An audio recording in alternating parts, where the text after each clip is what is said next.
We're going to get started now.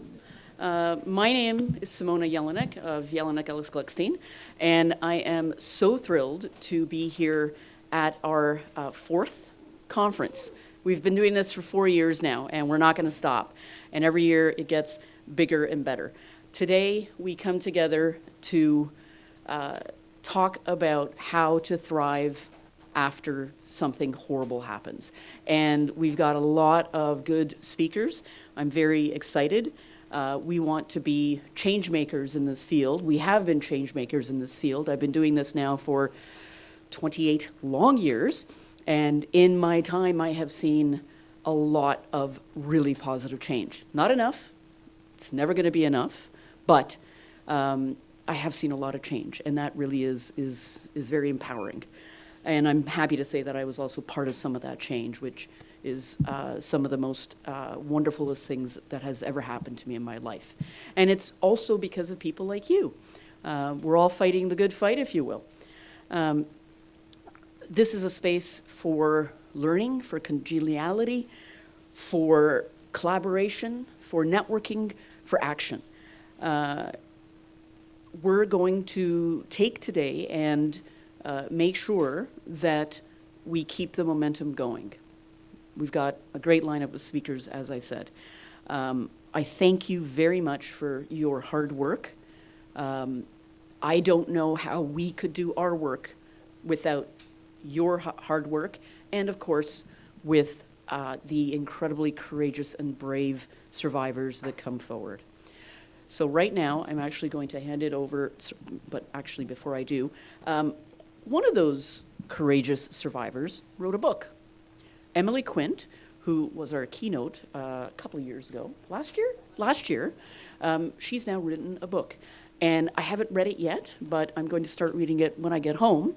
It is for sale. It's $25 e-transfer, and it's out there. I encourage everybody to take a look. Emily was an incredible speaker last year. She's an incredible person who has an amazing story.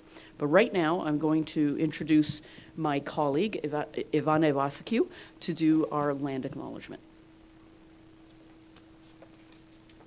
Thank you, Simona. Good morning, everyone. That's okay. So we at Gluckstein Lawyers would like to begin by acknowledging that our office and this building is situated on the traditional territory of the Wendat, Anishinaabe, Haudenosaunee, and Mississaugas of the Credit First Nation.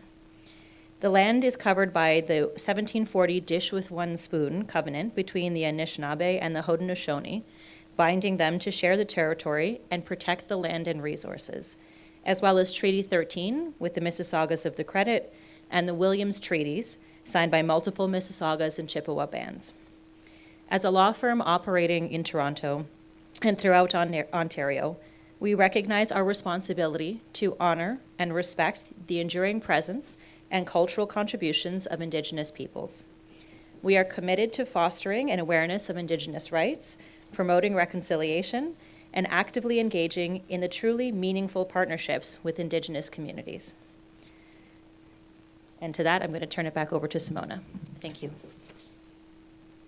Thank you. So our first speakers today are actually from our office. It is Linda O'Brien and Emma Partridge, and they will be talking about some law things. Go figure. Thank you.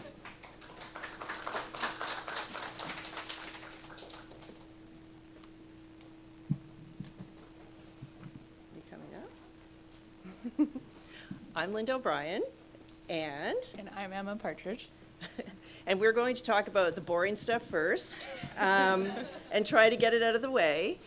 We'll talk a little bit about not the actual systems, but the remedies, because that's part of thriving after trauma as well, as some of the remedies that you can get from a civil lawsuit. So just a very quick difference between criminal and civil. The criminal situation is the government versus the perpetrator, and the survivor is the primary witness for the Crown.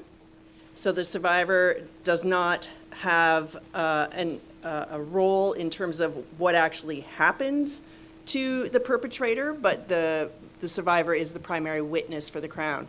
In the civil system, it's the survivor's action, and the survivor sues the perpetrator and any institution that's related to that perpetrator.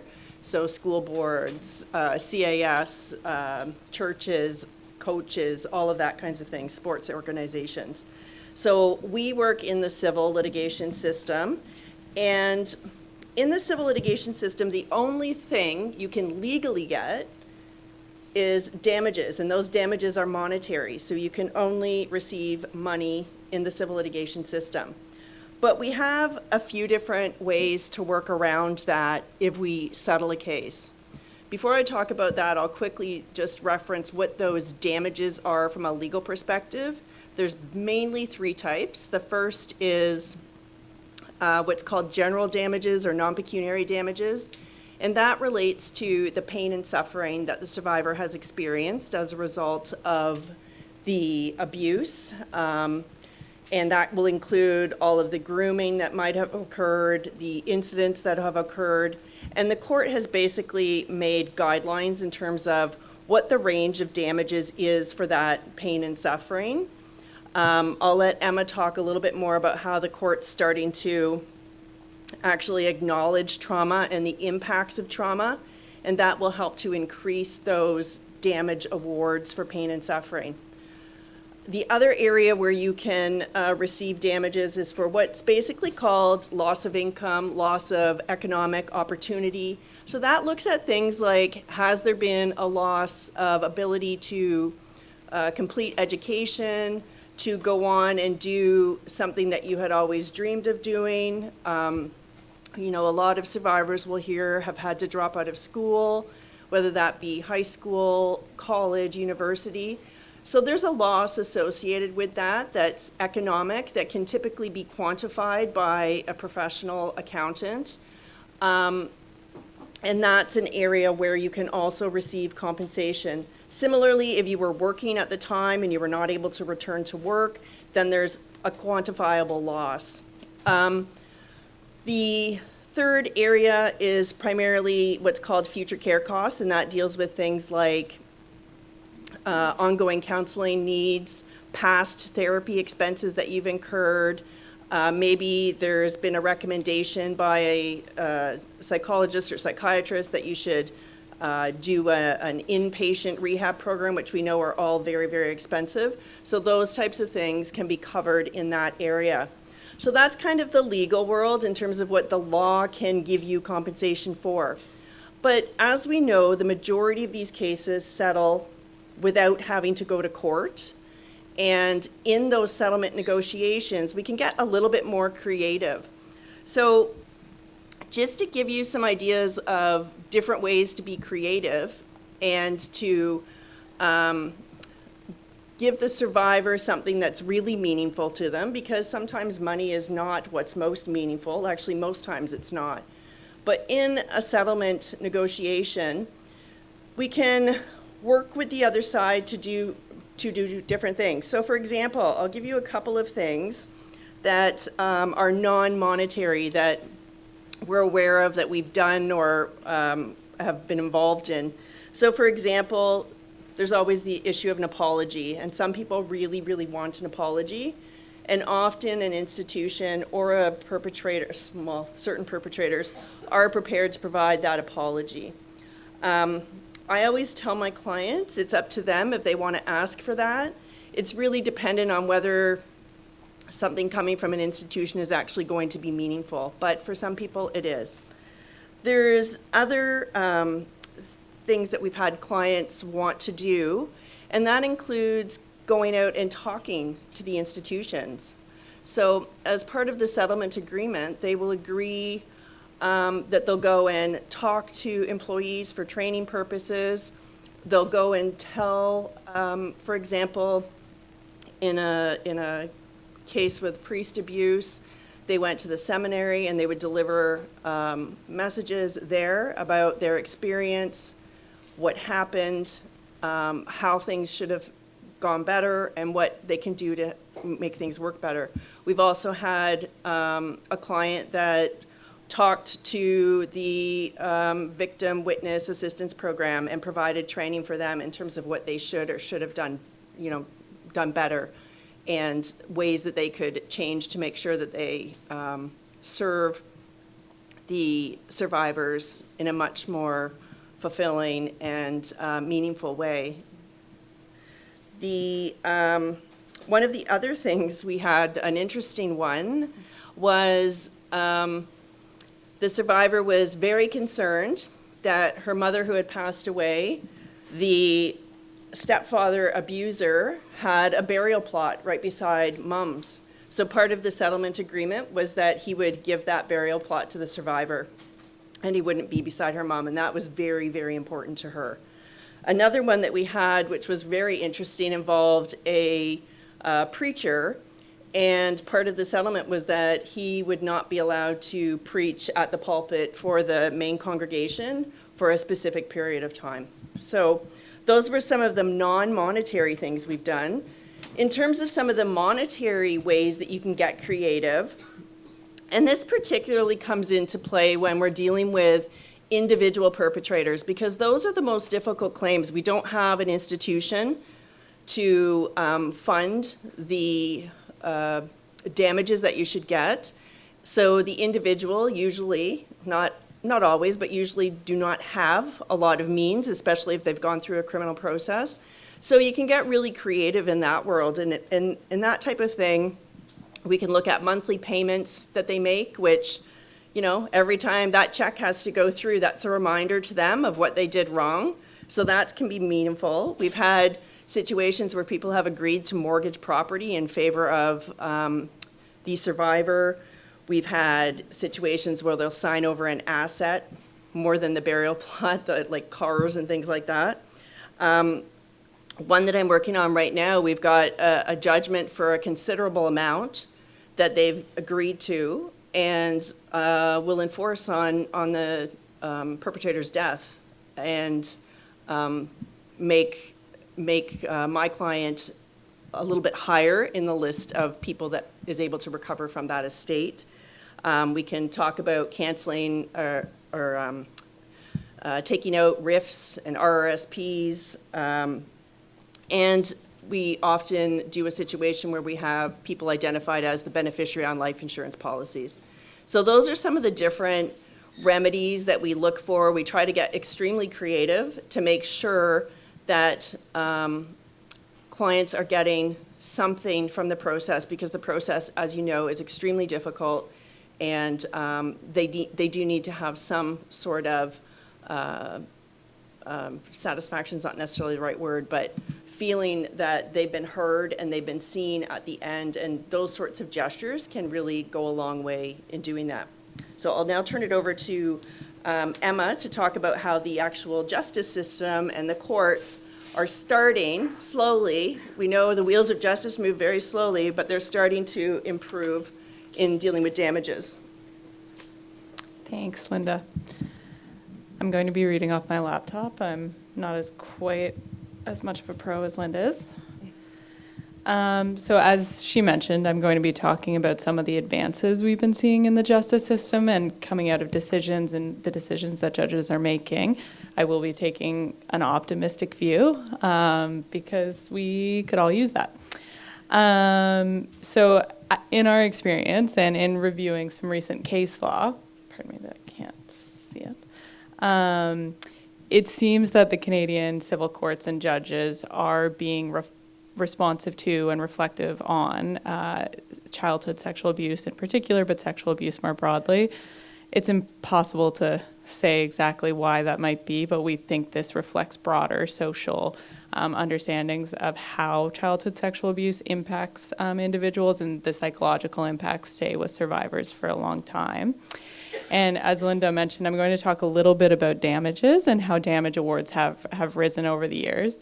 And we would posit that the general damage awards rising in claims for sexual abuse reflects that judges have gained a deeper appreciation of the profound and enduring psychological impacts of this abuse. So if we look in the criminal context just for a moment at the case of R and Friesen, There, the Supreme Court stated in no uncertain terms that they wanted to send a very strong message about childhood sexual abuse being a violent crime that wrongfully exploits children's vulnerabilities and causes profound harm. So that approach to childhood sexual abuse has ripple effects in the civil context, representing a fundamental appreciation by the judiciary of that, quote, profound harm that such abuse causes. And I should mention that I'm talking mainly about childhood sexual abuse here because that is the primary focus of our practice at Gluckstein.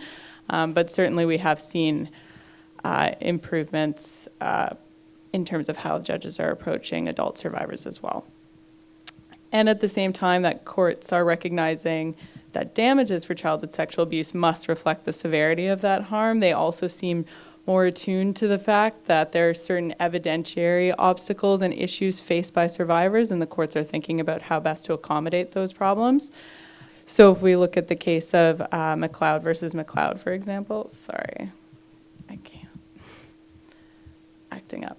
There, the Court of Appeal held that determining a loss of income in a historic child sexual abuse case must be adapted to the particular circumstances of that case, since it's very difficult to determine accurately a loss of income when the individual or the survivor experienced harm before they even finished school, let alone started working. And the Court of Appeal affirmed that the usual standard of proof, a balance of probabilities, is too harsh when it comes to making that determination.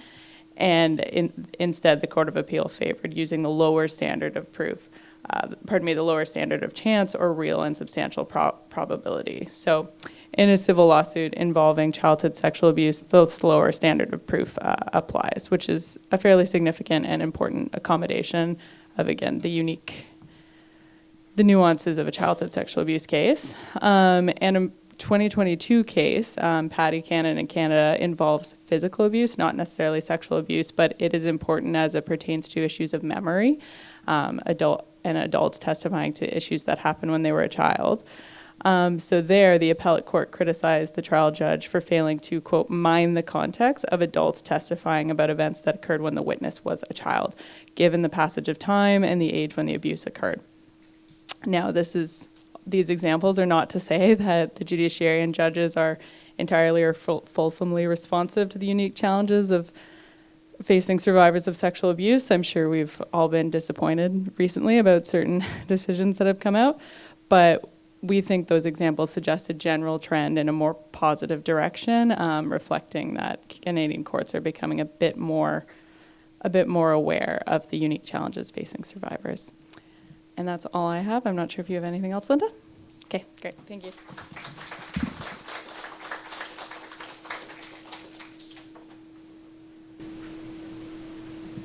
So our next speaker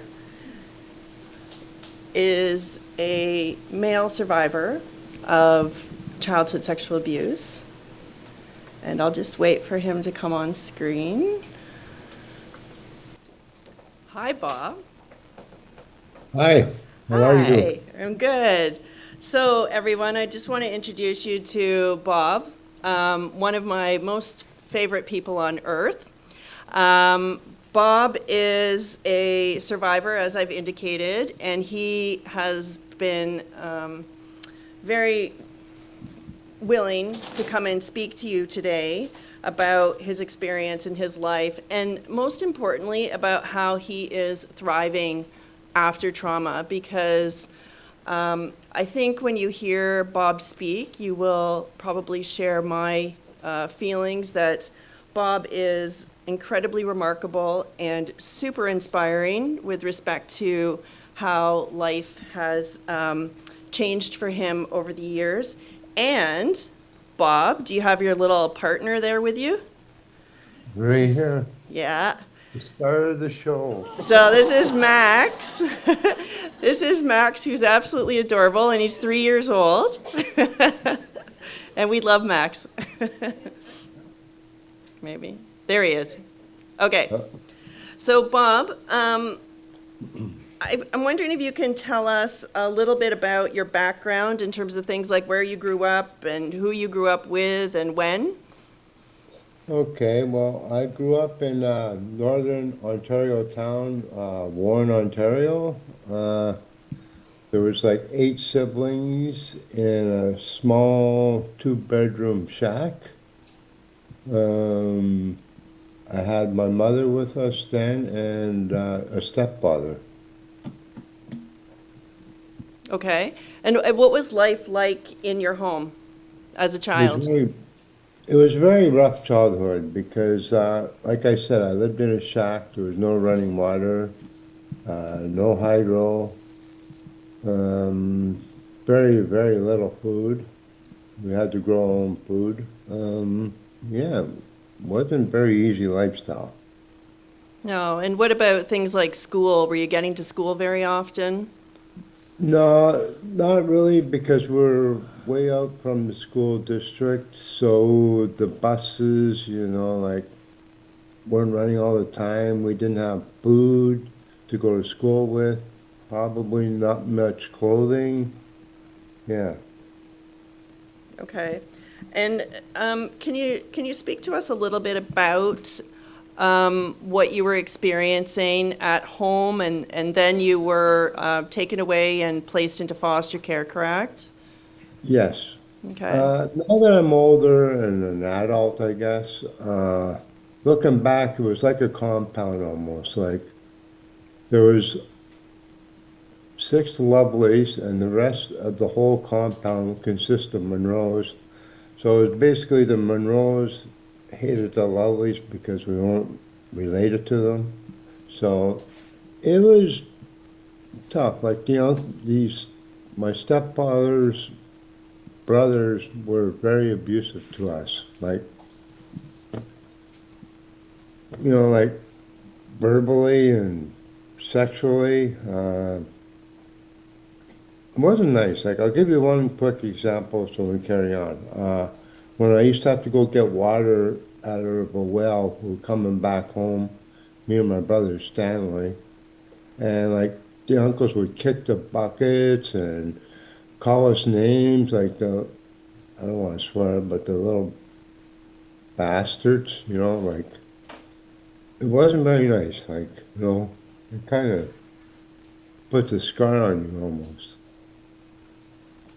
Yeah, and I think just to clarify for the people online and in the audience, when you're talking about the lovelies, that was you and your siblings, but then Yes. your father wasn't in the picture, and your mother was in a relationship with a person named Monroe, and it was the two families that, well, the Monroes weren't accepting your family, is how it worked out, right? Correct. Okay. And what about your time in foster care? Well, the first time I went into foster care, I was way young. I really don't remember too much about it. The only thing I kind of remember is like living in a basement with a couple of my siblings. Yeah, and then we went back home. And then I went out to another place on my own. And it's hard to describe. Like, it was nice. There was a couple of nice factors about it because I was in a home that had heat, a warm bed, food, clothing, like stuff that a lot of people kind of take for granted. And it felt good, but it was the price of living there that really was tough. Because, I don't know, like, I was abused there. I was physically abused. Mentally, they threw me in a fruit cellar for punishment. And sometimes they even made me kneel in a corner on rice and watch the meat. If I messed up at school, like got into a fight, stole things or whatever, like I was a kid, like, I don't know. Just So you eventually were able to leave that house, and what that was at about around age 12, I think, right? somewhere around there, yeah. Yeah, and then so what did the teenage years look like? Well, I went back to Warren.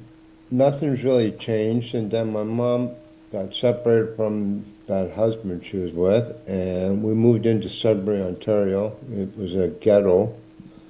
And yeah, that's where I started to get introduced to drugs. I did a lot of fighting. You know, like I was from a little small town, going to a big city of Sudbury, didn't know anything, so it was a whole different new lifestyle for me. So, like I said, I learned how to fight and started smoking weed and tried to commit suicide once there because I didn't want my mom to have to feed another mouth. Yeah. What about, were there any people that you looked up to during your teenage years?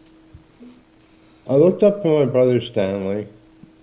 He was my hero. I could tell him and talk to him about just about anything.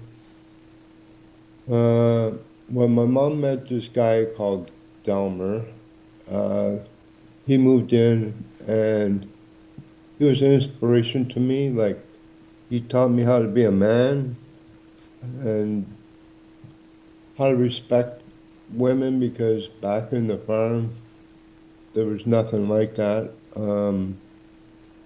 Yeah, he taught me how to work and be somebody.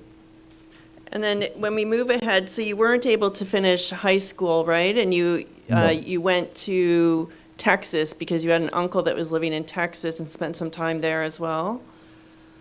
Yeah, yeah, that's when I started getting into trouble at school, and my brother, he's supposed to be my role model, but he kind of taught me how to drink.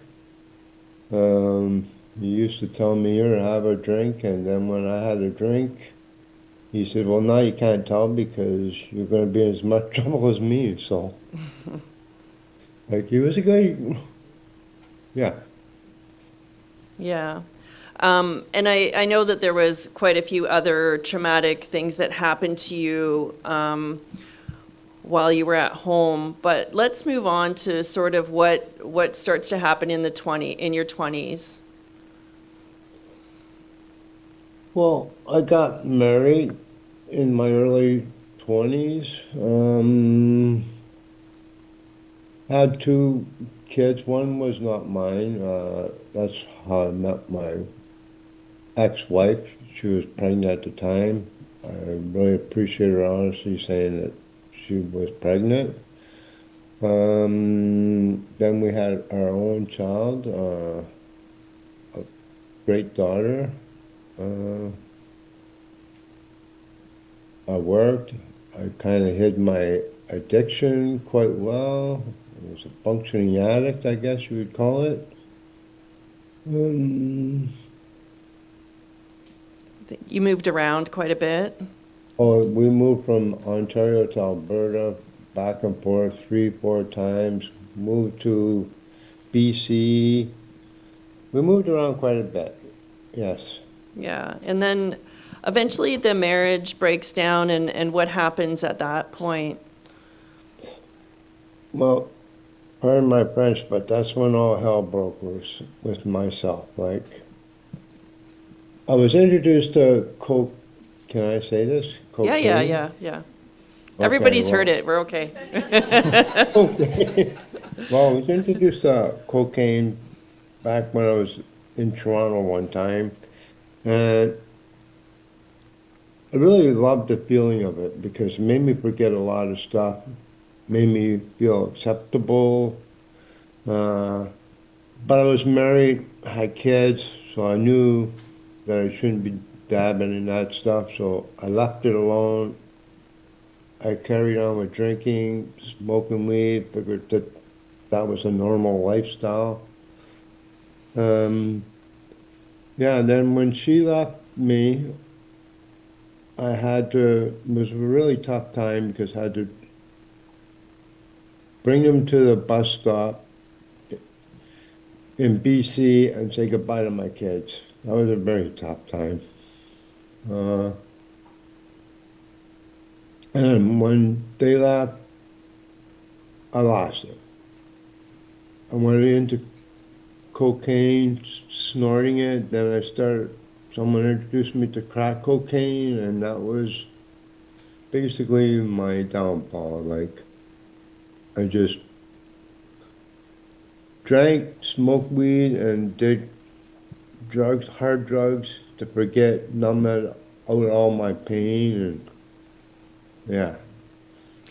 But during that, you worked. Your daughter came back for a period of time, and you stayed as clean as you could during that time. And then Yeah.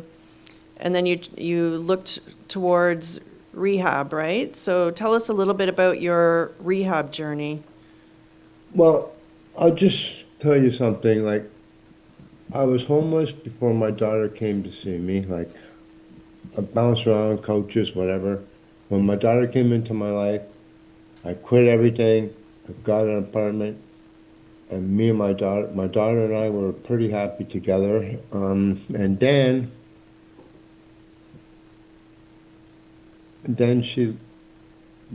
what was the question? I'm sorry. Well, she left because she was 17 and she moved out. And Yeah. then what happened at that point? Well, then I went back out and drugged and drank and tried to forget again about things that happened in my life. Um, You tried rehab a couple times, right? oh, yeah. I tried rehab. It was a 30-day program at Maple Ridge. One of my friends suggested maybe I needed the help, so he drove me into the detox here in Victoria. Went from the detox to Maple Ridge Treatment Center, stayed there for a month.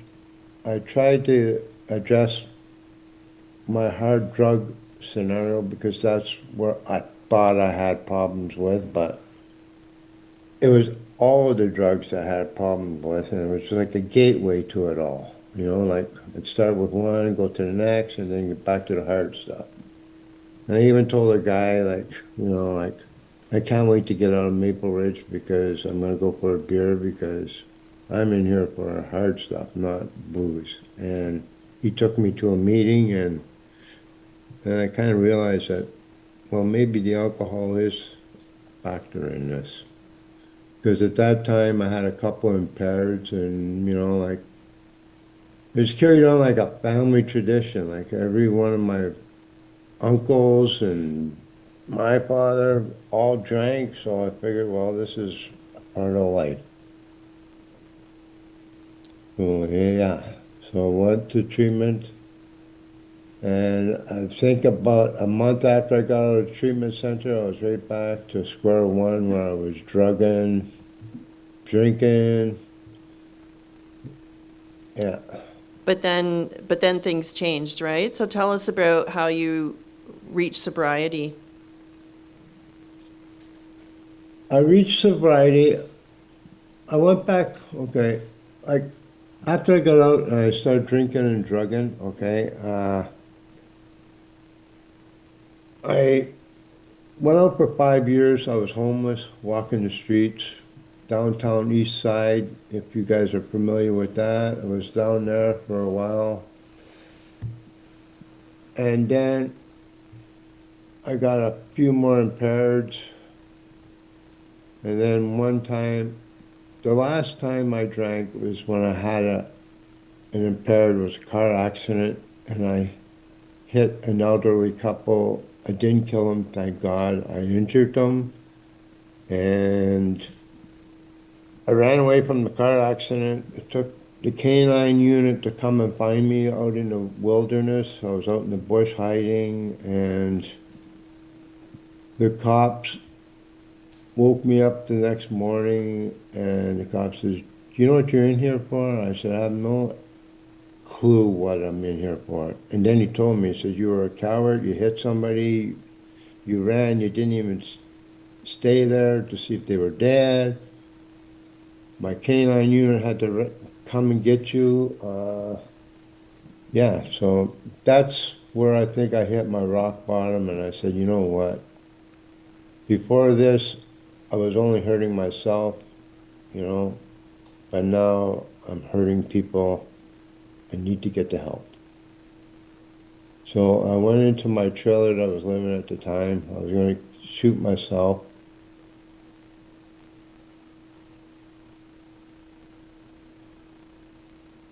And made a phone call to a place called the Umbrella Society. It's a society that helps people with the path of journey, like to get help. So they came out to see me and they got me into the psych ward because I was going to hurt myself.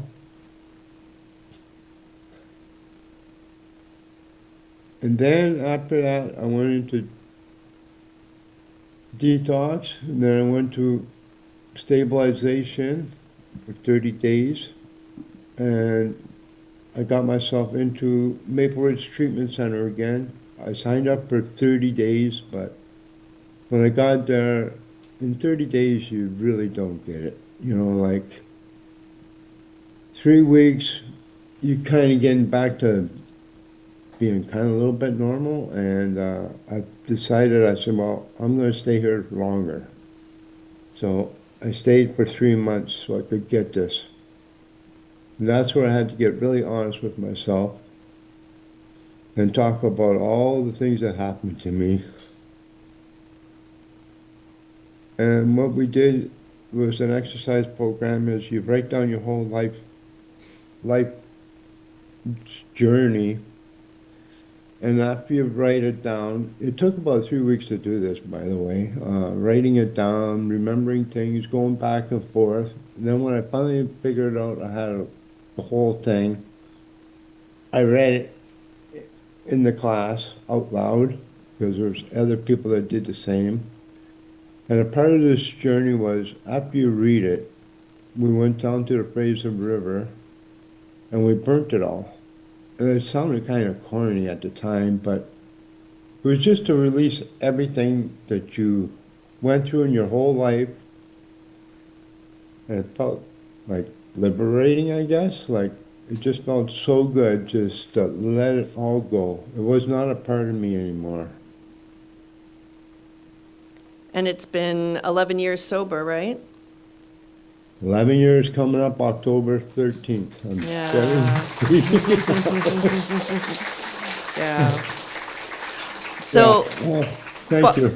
Bob, one of the things you said to me that I thought was just amazing when I talked to you about your journey, and you said, and I asked you about recovery and what is a big part of your recovery, and you said to me, it's to find joy in life. And I thought that was amazing, because not only do you deserve joy in life, but can you tell us a little bit about how you found your joy in life with that sobriety? Well, I think one of the things that really stand out to me is I can look in the mirror and be proud of who I am. Like, there were so many times I looked in the mirror and I just wanted to punch that mirror because how I felt about myself. But after the treatment center and getting out, walking around, looking at things in a different, I don't know, lens, maybe was a good word,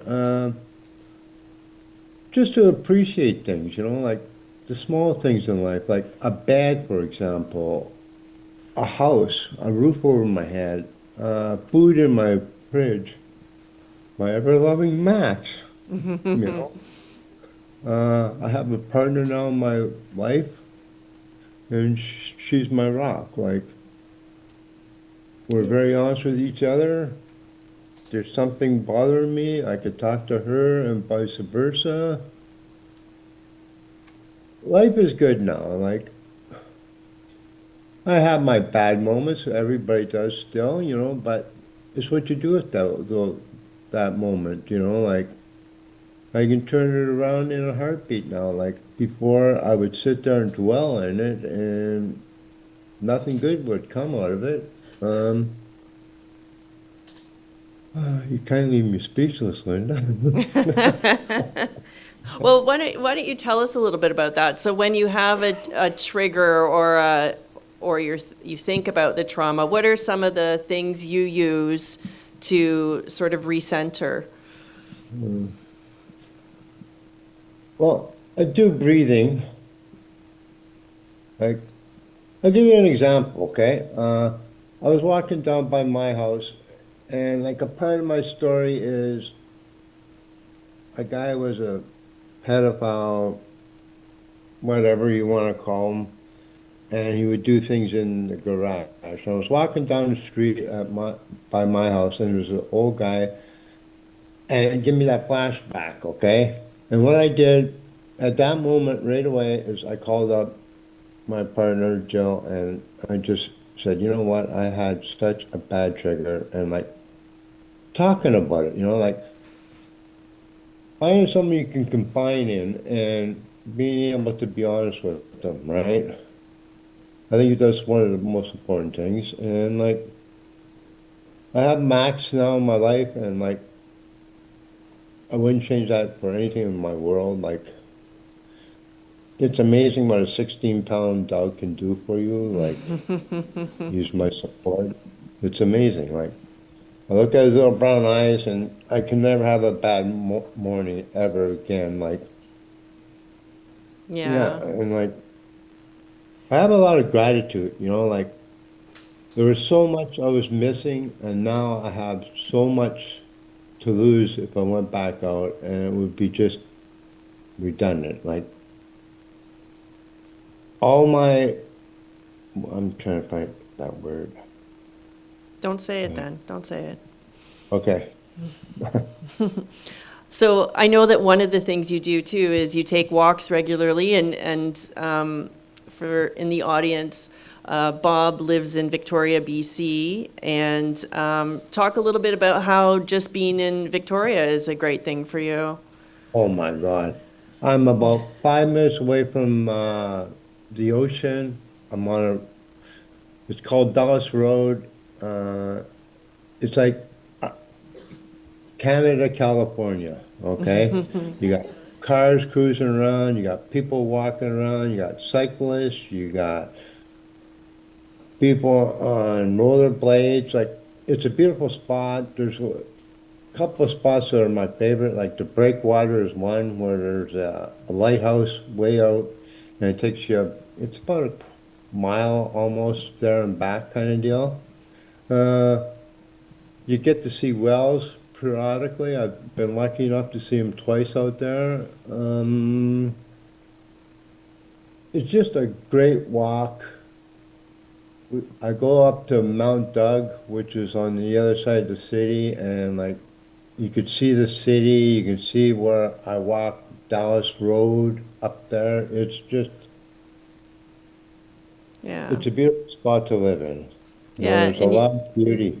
Yeah. And you work as a painter, so you paint a lot of those. You send me pictures of those beautiful gingerbread houses that you're painting with all the Yeah. different colors. Yeah. Yeah. Yeah. I love painting. It's one of my passions. Like, it was one of my hidden talents, I guess. And I enjoy painting. At the end of it all, I look back and go, wow, I did that. You know what I mean? Like, it's pretty inspiring. Yeah. Yeah. Bob, would you be interested in a question or two? Sure. I don't know if the audience has any questions for Bob. People are shy. People are shy. Can I say Oh, something about my recovery? You can, for sure. Go ahead. Okay, like, I even ran Smart Recovery. I don't know if you guys are aware of it, what Smart Recovery is. It's the self-management and recovery training. And like, I did the 12-step programs a long time.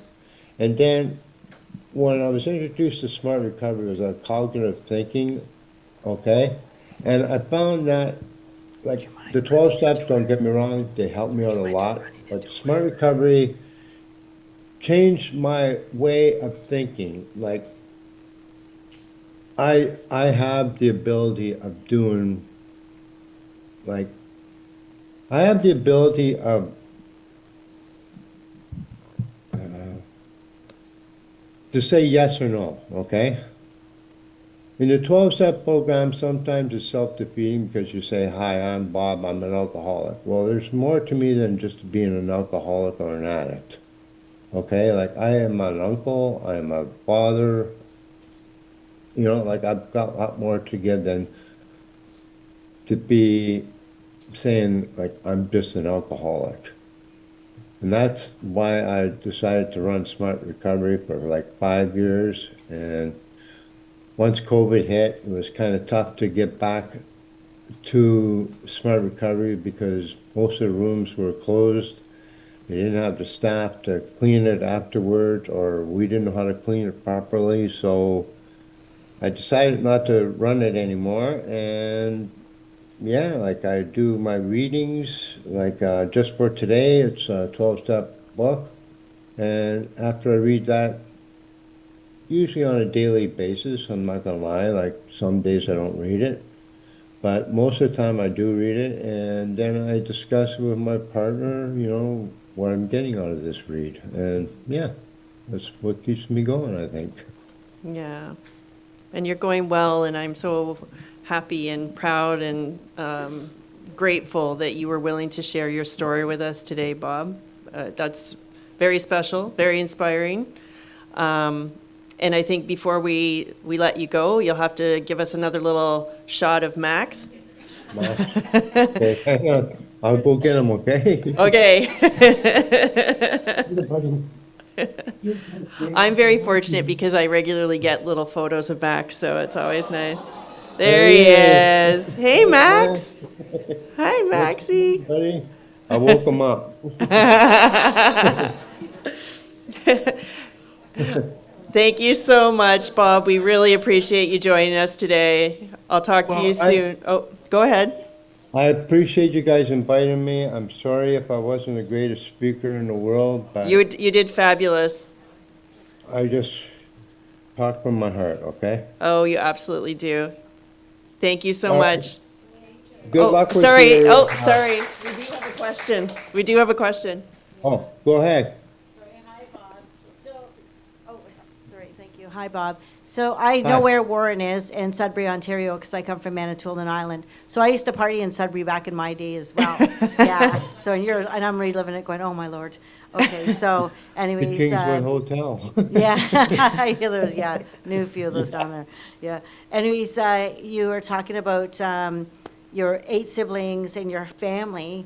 What are your connections like with them to this day?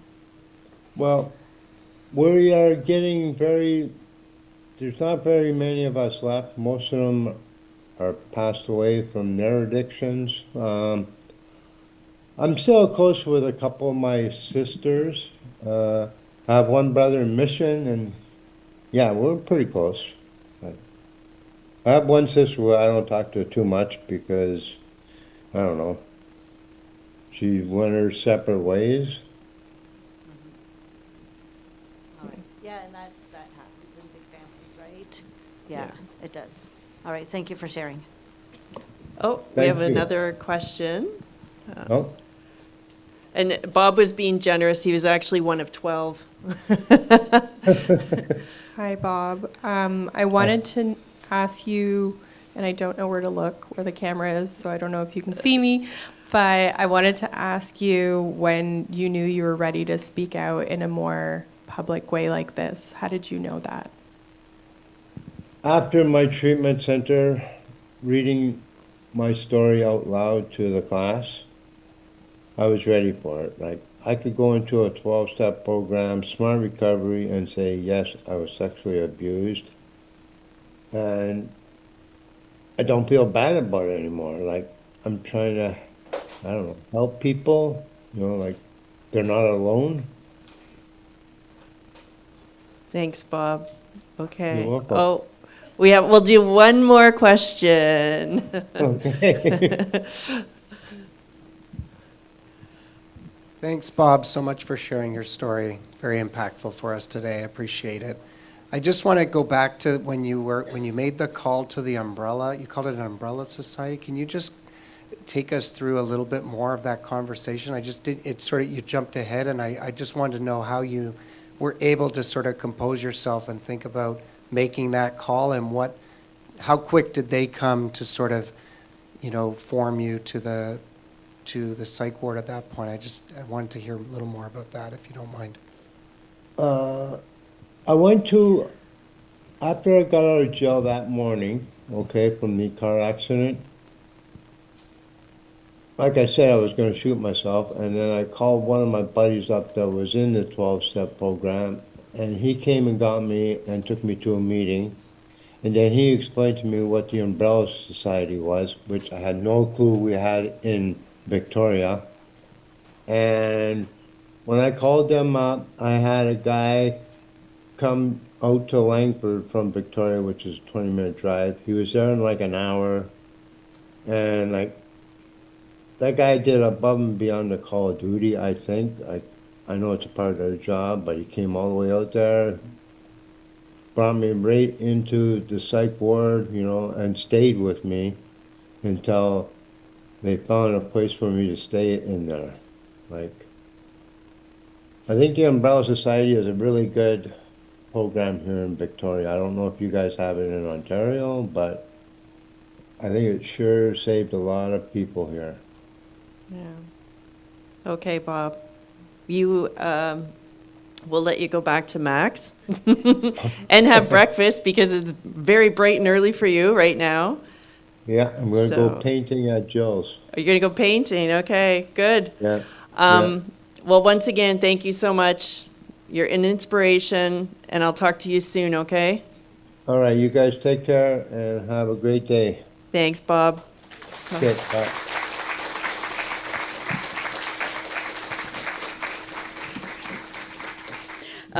I am so honored to present our next speaker, Dr. Glenn Lawson. I met Glenn through a friend, and that friend happens to be her son, who's also a doctor. But Dr. Lawson comes from Hamilton. She did her psychology degrees and PhD at McMaster University, and her career spanned everything from being a probation officer to a university professor to a clinical psychologist specializing in developmental disabilities and sexual abuse. As Director of Adult Services at Surrey Place Centre, she led programs in assessment, intervention, and research. As a mentor and advocate, Dr. Lawson continues to inspire the next generation. The reason why she's here is to give us a wonderful, retrospective, kind of looking forward in her vast experience in this area. So her presentation is called A Retrospective, Remembering Rightly Together. Thank you, and here's Dr. Lawson.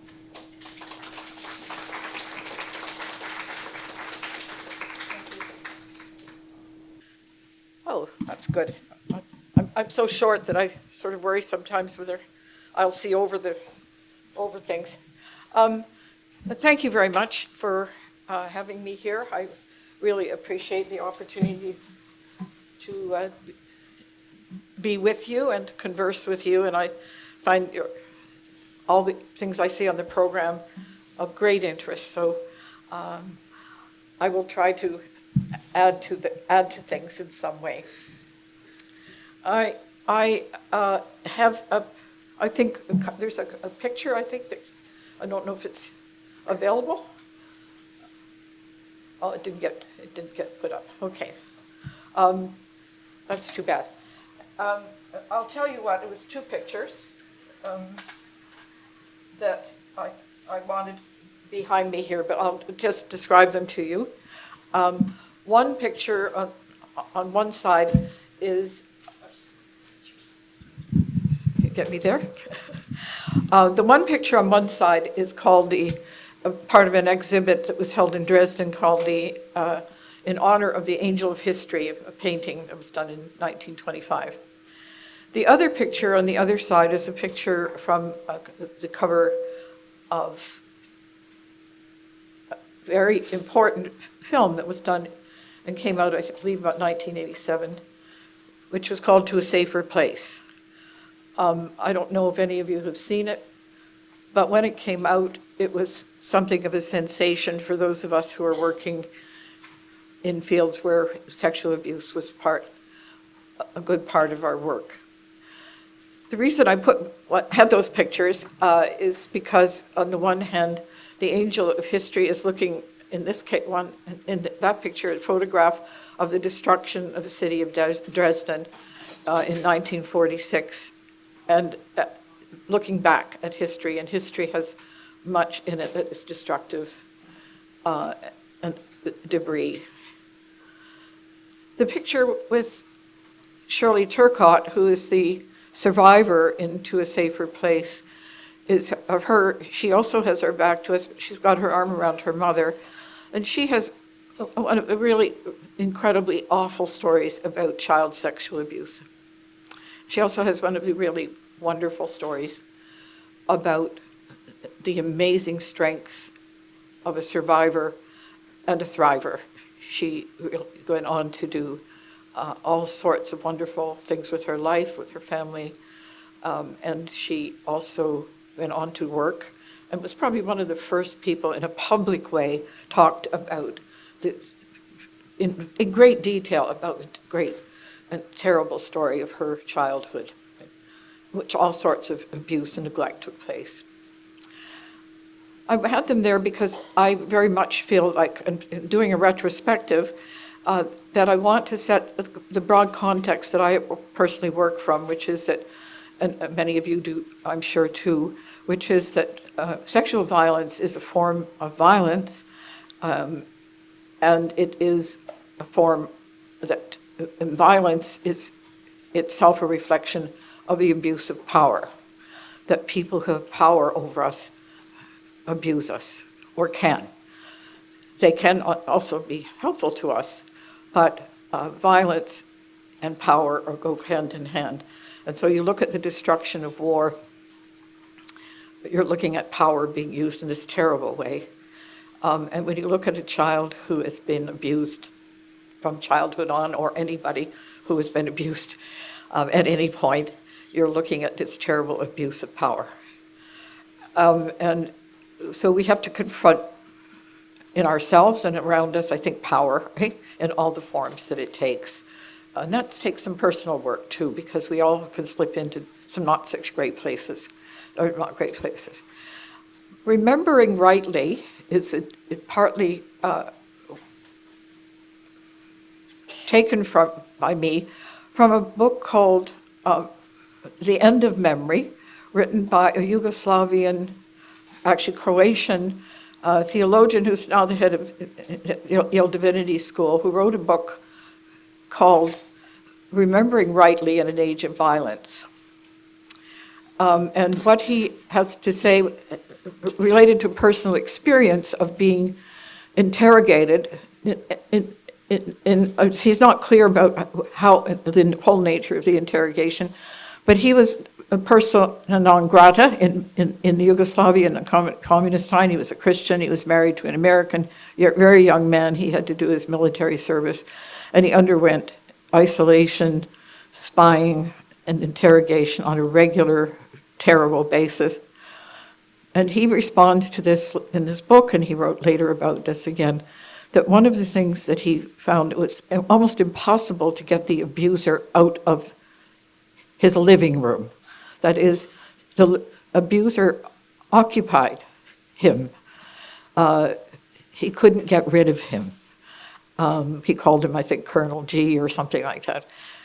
And that the work he had to do was to somehow get the abuser out of the living room and at least into the basement, preferably in a corner somewhere where he might creep out, but he had to find a way to do that. And remembering rightly had to do not with being correct, although correct was important to remember truthfully, honestly, but to remember rightly meant to bring to bear on your memories those things that in some sense you had a right to, and human beings have a right to remember rightly. So just as a aside on the way here, and then I'll go into my retrospective, because the important for me, I just want to backtrack a little, about memory is we remember in all sorts of ways. We remember in our bodies, we remember in our minds, we remember in our hearts and our souls, we remember together. And we need to remember together because, quite frankly, I don't remember anything. I was born in 1940.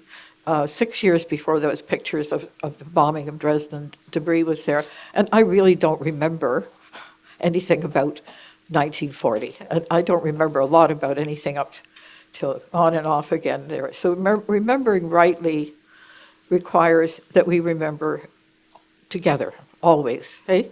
So we're doing that here today in a conversation. I wish I were in a place where I could converse more easily with you, but I'll have to do it this way. I also want you to just let you know that I have glaucoma, and so I would normally use some notes, and I think if I use notes near, it will be a terrible experience for you and for me because I'll be trying to look up and down. I can't, so I'll have to speak from something I've thought a great deal about and hope that I cover important things for you. Glaucoma means I can see, and I can see you quite well when I'm fairly close to you, but I have what they call the white fog or the fogged window effect, which is that, well, I can read all these things here. I'm slightly looking through a fogged window. So please bear with me. To my side, I have the young man who drove me here this morning from quite a long ride, and I say this because the last thing he asked me was, what are you doing here today? And we had a long talk about his story, and he is a refugee from Afghanistan. And he was telling me, he was a lovely young man, he was lovely in terms he understood, he was careful in terms of what he talked and what he talked about. We had a very long time to talk. And when I told him, just before we got up here, he said, I should stand beside you. Okay? And I could tell my story. But he said, tell them that you have to do the work, some of it yourself. And you have to educate yourself. And you have to not add layers, okay, to what's already been difficult, but try to find new things. And you have to not want to repeat the terrible things that have happened to you in other people's lives. He said, tell them that. And I said, thank you, Nazim. I think you were the angel on my shoulder. So in 1920, well, it could have been 1920, in 1960, I went to work in the summer as an intern at probation, juvenile and family court in Hamilton. And I then went to work again for a full year in 1922 when I finished, 1922, sorry folks, 1962, when I finished my undergraduate degree, and I wasn't sure what I was going to do. And I just want to give you a brief snapshot, that's all I'll be able to do here, in this retrospective about what was happening there and how I felt about it and some of the things it meant for me. Juvenile and family court was, the juveniles were anywhere between 7 and 15 at that stage. It wasn't until the Family Law Reform Commission took place, and I believe it was in the early 80s, that new laws came in and children could not be in that juvenile court at the age of 7. Now, here's where I'm going to say, I may not get all of my dates correctly, but I hope you will bear with me that I get some things rightly. What was shocking to me as a young person, and I had a course in deviant behavior in sociology and cultural anthropology, and I heard in the Children's Aid Services, although I'm sure they were involved, but this was sort of the end of the line. And I remember distinctly watching an 8-year-old be picked up and put on a chair so that the judge could see the child over the edge of the dais, okay? I was charged with doing social histories. I was learning how to do that. I had a wonderful mentor, but I was mind-boggled. I'd already worked a lot with kids in recreation, other places, by seeing an 8-year-old, okay, in this position, and also that knowing that the 8-year-old then was going to go to a training school, because that's how out of control children who couldn't be managed either in the health children's services or wherever, that's where they ended up going. And I didn't know at that point, personally, that often when those children ended up in those training schools, they became vulnerable to sexual abuse. Okay? But I was already terribly upset to see them. They were just so little. Hey? And the other group that were memorable to me were the young girls who were charged with being incorrigible. And they were often, they couldn't be placed easily in foster care if it was available because they were out of control. They were on the street, they wouldn't come in, and so on. And I was advised by a very good mentor, by the way, who took me under her wing, that a good many of these girls were victims of sexual abuse and, in fact, of incest. And in the course of my training, and I'll move on from this in one way, I also was taken by my mentor and with the approval of the judge, with his support, to see one of the girls' training schools in Ontario, where considerable scandal had emerged around even its construction in terms of financial finagling that was going on, but also to see what things were being held. That training school was shocking in terms of seeing where girls were being housed, if you want to call it that. They were cells. They were cells with doors, open toilets, metal doors. Somebody had tried to dress them up with curtains at some point. Hey? And we know now, too, that those girls in the training schools were often victims of abuse, physical violence, and sexual assault. Of course, there were good people who were in some of these places. I'm not denying that. But there was a vulnerability there, and it was shocking.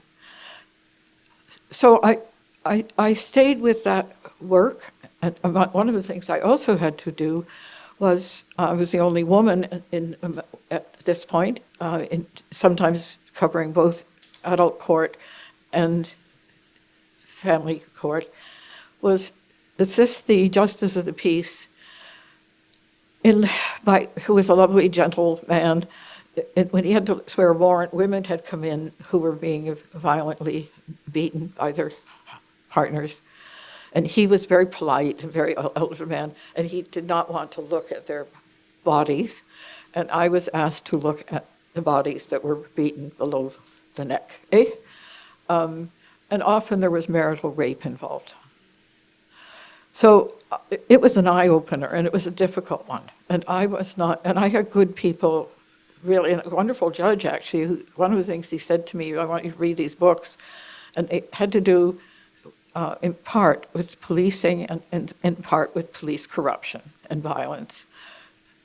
And he was not saying, in ROMI, I knew wonderful policemen who did great work with juveniles and with women, but there was also this piece. And he said to me, you have to be thoughtful about when you write a report or when you call things in for a warrant when somebody broke probation. So 20 years later, I had finished all sorts of things. I was raising a family, I've got my PhD, I've done a clinical research, I taught developmental psychology, adulthood and aging, by the way. It's interesting what isn't in textbooks, by the way. There wasn't very much about violence in people's lives, sexual abuse, in developmental psychology textbooks. I went to the adolescent and young adult team at Kitchener-Waterloo Hospital, worked in outpatient psychiatry, and I worked partly, sometimes on medical, sometimes did some crisis work. My main job, that was just in my internship, my main job was with adolescents and young adults. That's probably 14 to 21, 22.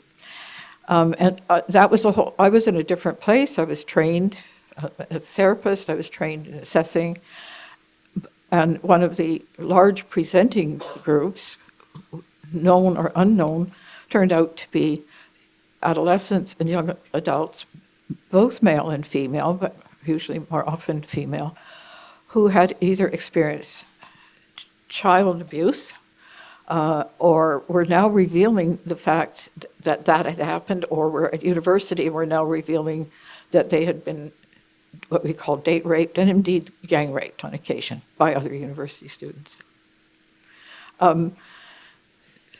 So I was part of doing the assessment and sometimes was involved in what was a disclosure and sometimes was involved in trying to sort out what was going on, because sometimes when people present with a body memory, they present with a bad knee or asthma or something else, or they talk about being disembodied in some way, right?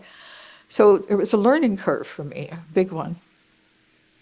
And I had some wonderful colleagues to work with, and we were involved in sometimes alone, sometimes together in some cases. And I found there that, well, in the juvenile and family court system, I was working often and seemed more often to be seeing children who were poor and in what we call minority groups, or, for example, First Nations children. In the case of in Kitchener, that was there too, but it was a different population in terms of a lot of it in terms of being university students, college students, and actually older women who also got referred to me at some point, because now people were starting to talk, and that's one of the things that started to happen. This was why this movie was also so important. Now people were starting to really say, some things like this had happened to me. And some of those women things were 10 years out, some were 30 years out. Okay? They said, I want to tell my story. Okay? And of course, because there's such differences in ages and where people were and all sorts of things, what one could do and how one could do it and what one might be able to provide in terms of your discussions here today and thriving were also very different, but they were also quite limited in lots of ways. The first shelters for women had only opened about 5, 6, 7 years ago. Some of them weren't even in all these communities. I worked on a committee in the hospital, for the 3 hospitals in that area, on violence against women. We got a grant which was used with the YWCA there to get some special housing going. I also relied heavily on getting in touch with colleagues in other places, including Toronto, which had more resources. In some ways, the Rape Assault Center, I think, had opened at Women's College Hospital in 1984. And I had actually a good friend and colleague from that time. I've lost touch with, unfortunately, but someone I really valued. And I had spent hours on the phone with a girl that had a story not unlike Shirley Turcotte's of incredible child abuse, who now had addictions, and it was just a kid, right? Now had addictions, now was also testing HIV positive, okay?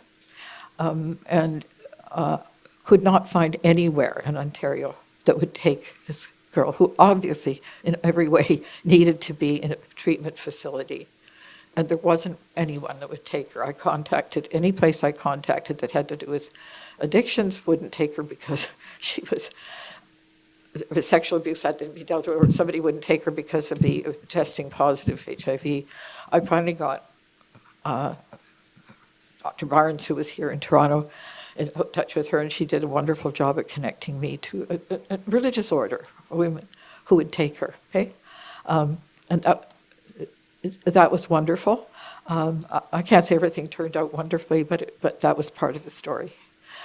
So the collegial things. And also, I got my first working with trans young people. I didn't really know, I hadn't training in that area. I got in touch with the Clark Institute and was told by them that I said, this isn't really my field of expertise. What should I do? And I said, there might be somebody in the community that might be better to do this. And they said, no, there isn't. So we're happy to work with you and help train you. And they did in terms of assessing. And I came to Toronto to do that. I then, in 1990, was hired at Surrey Place Centre to work specifically on sexual abuse in people with developmental disabilities. There was a program there Dr. Perlman was engaged with, and some of that work was actually to try to design or look at how to get adults or young people with disabilities, cognitive disabilities, to assess how they might be able to witness on their own behalf in the court system or give statements for discovery and so on. She did some fine work there. Anyway, that was a whole other experience because this is an incredibly vulnerable population, high rates of sexual abuse. Some have come out of residential facilities where they had long histories of abuse. Others were living in the community and needed more support. They were getting, despite the fact that they had some wonderful APSWs, adult protection workers who were doing extraordinary work, and Kathy Crow, who was a wonderful street nurse who was doing wonderful things. But also people with developmental disabilities who cannot talk or who are severely disabled were vulnerable to abuse in other institutions like hospitals.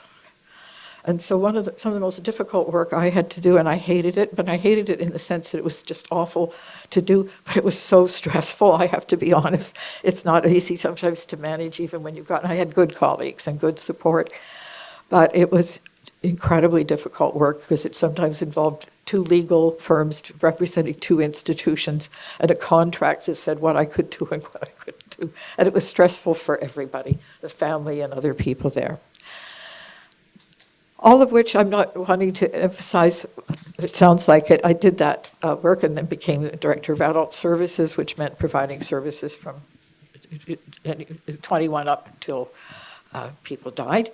And we had a wonderful and took some time, a wonderful interdisciplinary team who was psychologists, we had some medical input, nurses, service coordinators, audiologists, speech pathologists, and they did an incredible job on some cases that did go to court, where they were able, by virtue of having that spread of disciplines and ways of assessing and looking at people, they were able to present evidence and actually bring about convictions, okay?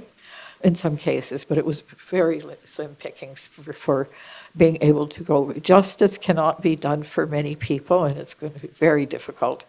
It needs to be done, but it's difficult to do.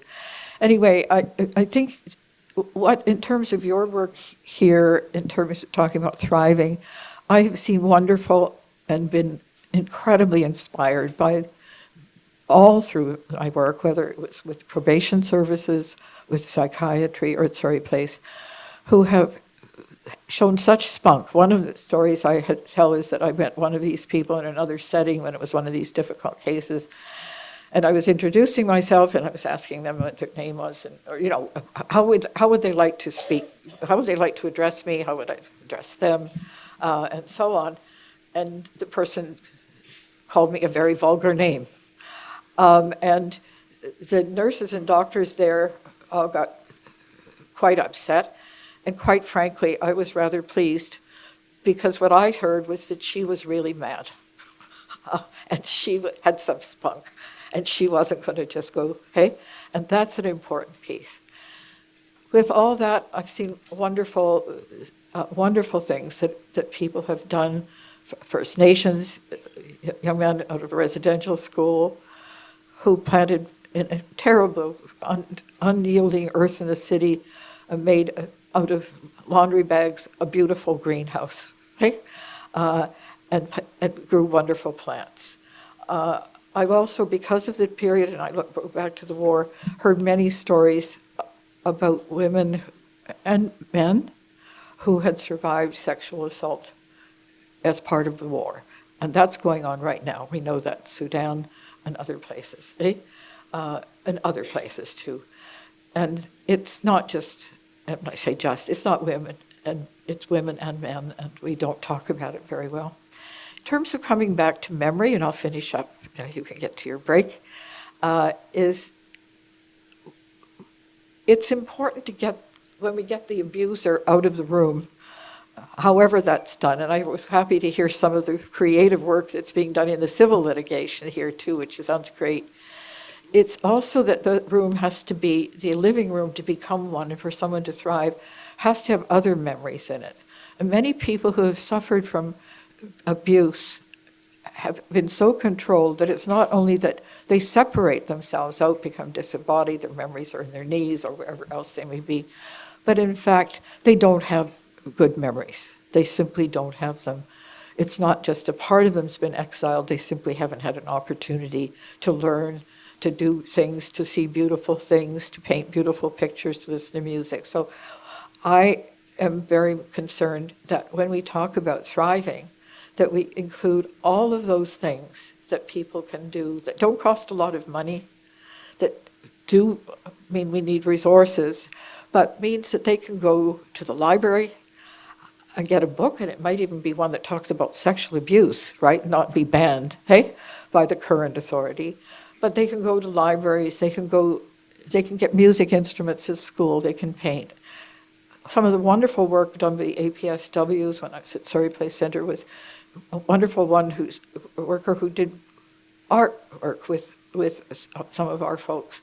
And they loved it, and it was wonderful and creative, and it gave them new memories when they had been confined to very dark cellars in many ways in their own lives. So I'm not sure that covers all sorts of things, but I hope it gives you a bit of sense that some things have got better. We're talking about this here together, and I'm very glad that that's happening, because it was not a great place for survivors to be, and it certainly wasn't terrific for those of us who were working in early days either. And I'm full of admiration for those survivors, but also for everybody who does accompanies them and is allied with them to make a better life. Thank you very much.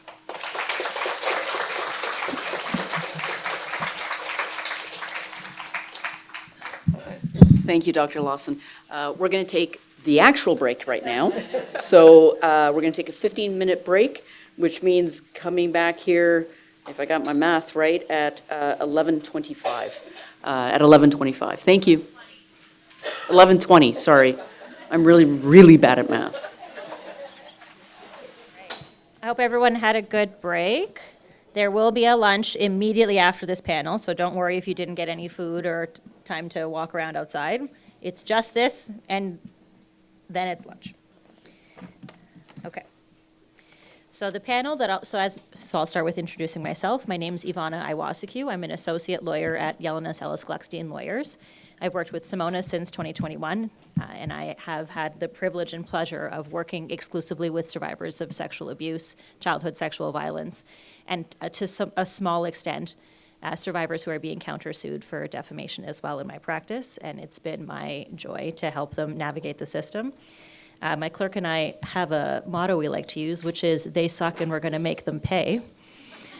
And I think that encapsulates pretty well what we do every day. So it's now my privilege to welcome an inspiring group of panelists who do on-the-ground work with survivors every day. And today we're going to have a discussion about the resources that are available for survivors, especially survivors of sexual violence. These leaders and advocates have dedicated their lives to supporting survivors and driving meaningful change in our communities, bringing a wealth of experience to this critical work. So please join me in welcoming our four panelists. So Lindsay Butcher, who is the MSW and Director of Services at the Sexual Assault Support Center of Waterloo Region. Lindsay.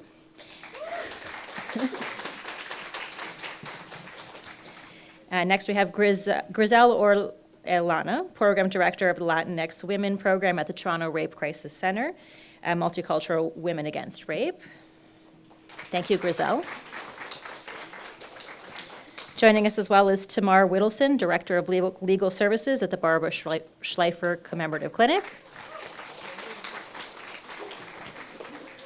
And last but not least, Dr. Cindy McCann, who is the public educator with the Guelph Wellington Women in Crisis Center. Thank you, everyone, for joining us today. So I've briefly described your roles and titles and the places you work, but we haven't gotten into what your places of work do or what your personal jobs are. So let's start by having you introduce yourselves and then talk about the service center where you work and some of the resources that you have there. Thanks, Ivana. Is this on? Yeah, it is, yes. Okay. So good morning, everyone. My name is Lindsay Butcher. My pronouns are she and her. I work as the Director of Care at the Sexual Assault Support Center in Waterloo Region.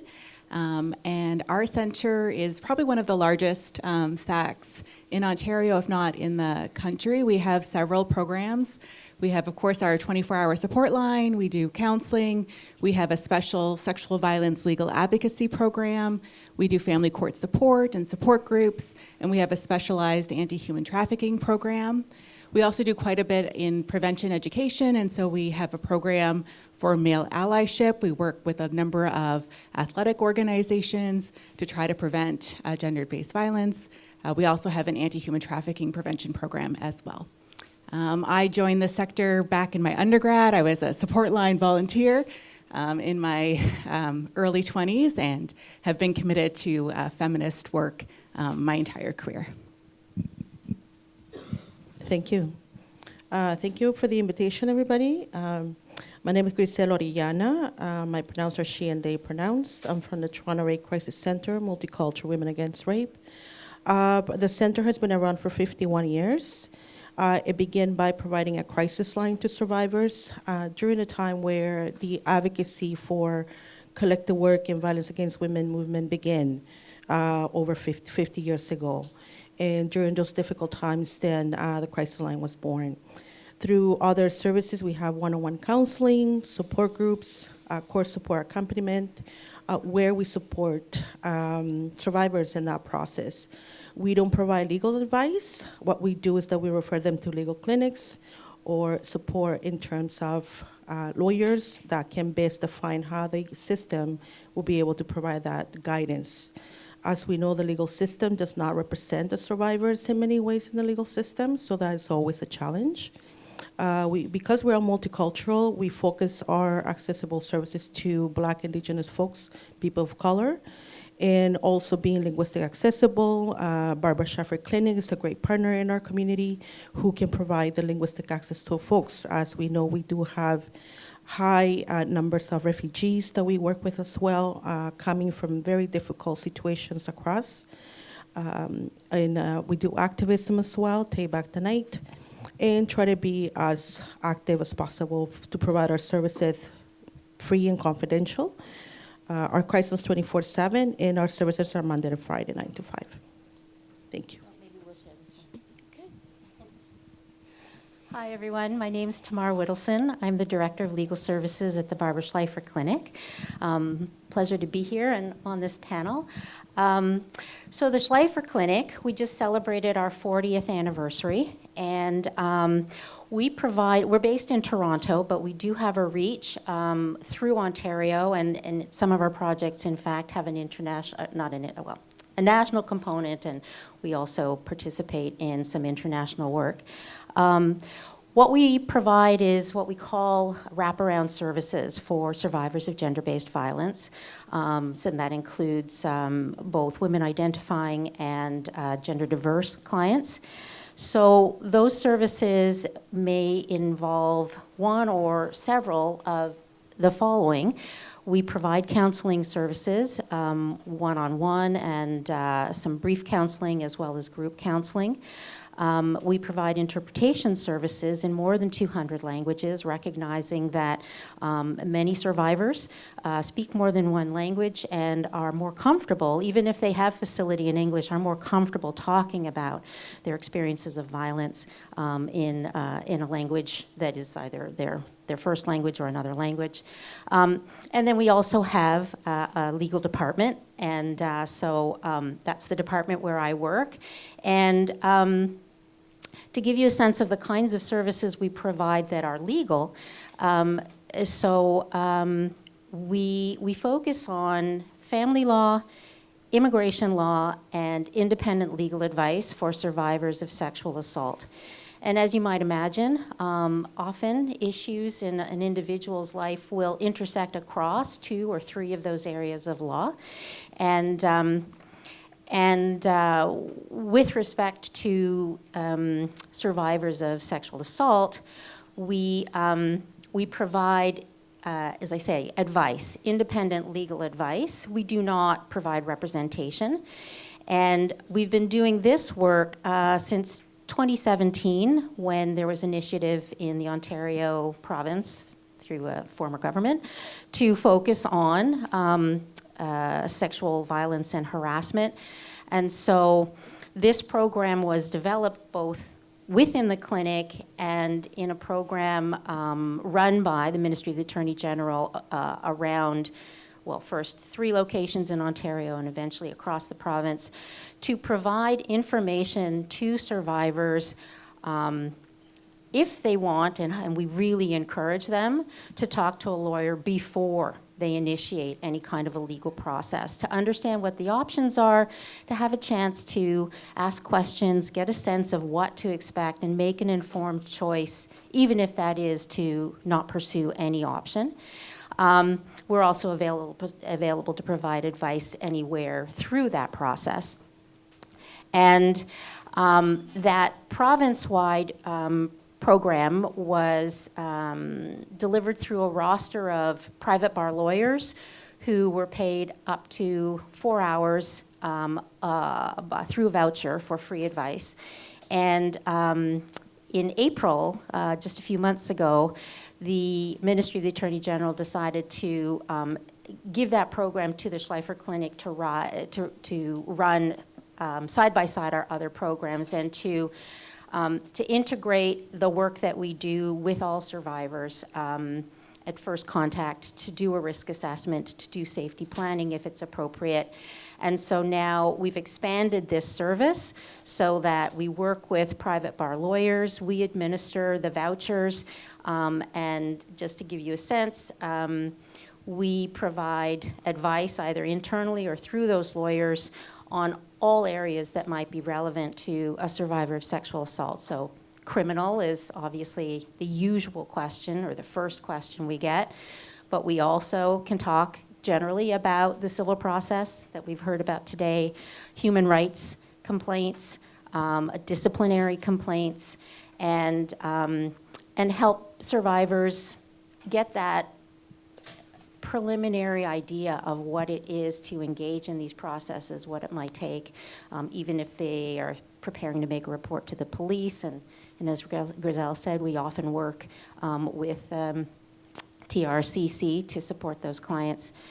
So just very quickly, because I know I'm taking up a lot of air, but other legal services that we provide at the clinic, we have a program to support women who have been criminalized as a result of an abusive relationship, and they themselves have been charged.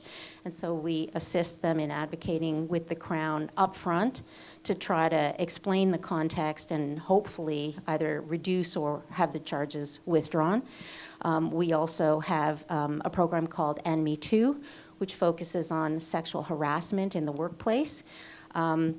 So I hope at the end of the discussion today, you'll remember us and you'll refer clients to get some information from the Schleifer Clinic, and we will do our best to work with them and refer them out as appropriate. Thank you. Hello, it's so nice to meet you all. My name is Cindy McMahon. My pronouns are she and her, and I am a public educator with Guelph Wellington Women in Crisis. So I can tell you a little bit about the organization that I work for. We serve Guelph and Wellington County, and we support people who experience gender-based violence. We started out as a rape crisis line, which was staffed by some volunteers on the University of Guelph campus, and that was back in 1977. So we have been around for about 48 years doing this work. Guelph is a smaller community, so we are a bit of like a one-stop shop for folks. We run a number of different programs. Most people from the area will know us for our intimate partner violence shelter, Marianne's Place. So we have a 28-bed shelter where folks can come if they are leaving an abusive relationship. Our crisis line is still on the go, a 24-hour crisis line that anybody is free to access. Although folks don't have to, leave an abusive relationship in order to get support from us. We run what we call a transitional and housing support program for folks who are experiencing abuse. We also run what we call a family court support program for folks who are going through the family court process and have experienced violence themselves. We run a sexual assault center as well as an anti-human trafficking program. And we run services out around Wellington County as well. So we have what we call a rural women's support program as well. And again, that can be sort of a bit of a one-stop shop for folks who are in more remote parts of the county. And then we also have our public education program as well. So in terms of like the services that we offer, we are really client-led. So people will come to us and we will ask them what they need, and they will tell us, and then we will try and make that happen. So we offer things like counseling, individual, and also some groups that we run, and then also those practical supports too, right? Because violence impacts every single facet of our lives. The range of things that people need can be pretty extraordinary, and we can kind of work as a bit of a connective tissue to make sure that people are reaching the services that they need and providing, what you said, like that wraparound support for folks. So then in terms of public education and my role, I will go out and talk to basically whoever will have me about violence. I'm extremely fun at parties.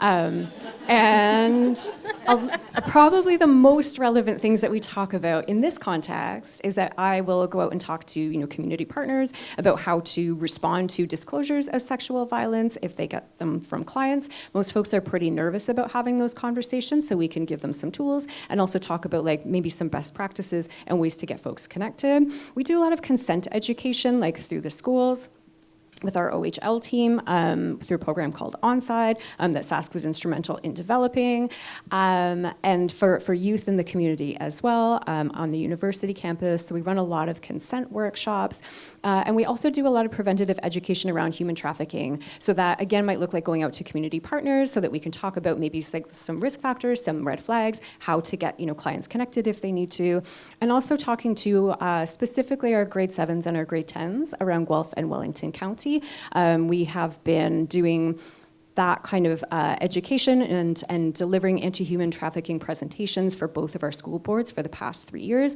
We're pretty proud of that. Our team reached over 11,000 people as of last year, which is a huge number of kids who have just a little bit more information about that.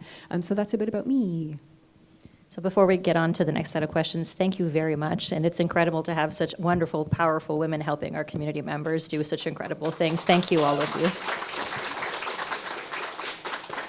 So the format for the rest of the panel is I'll ask a couple of questions so we can get some basic information, and then I'll leave time at the end for questions from the audience. So as we're going, if you have any questions, kind of save them to the end, and I'll leave some time for that. So we have a couple of topics I wanted to cover. So the first one is survivors' needs and healing processes. So all of you have talked a little bit about the wonderful variety of programs that you offer, but specifically, what do survivors often say they need most in the immediate aftermath of an assault, and what are things that providers overlook in that kind of immediate aftermath in terms of what survivors need? And I'll start here with Lindsay, and then I'll start at Griselle next time. So I think something that's often overlooked is that survivors need time. Often when responding to a crisis, there's a lot of pressure. You need to make a decision right now. We need to go to the hospital. We need to go to the police. There's a lot of pressure on survivors to move quickly. And I think, when we speak to survivors after they've experienced that, they said, I just wish I had more time and someone had really explained to me what my options were, legally especially. And so I think really survivors need someone who will sit with them, who will validate them, who will let them know that what happened to them is not their fault, that they believe them, that is critical. But also someone who's patient, who isn't trying to pressure the survivor in reporting to police or in making any type of decisions until they really have been able to process what's happened, they've been able to have a good night's rest. We know how trauma impacts the memory, so really just being with someone who will meet the survivor where they're at, take their time, and follow the survivor's lead in what they want to do next, and helping them along that path, but not pressuring or saying, okay, so this happened, and so we have to do X, Y, Z, and go, go, go. I know sometimes as service providers, we can get a bit anxious, taking these support line calls, oh, it's just happened, we need to do something. We really just need to be present and supportive and follow the survivor's lead and provide them with as much information as they need to make the decision that's right for them.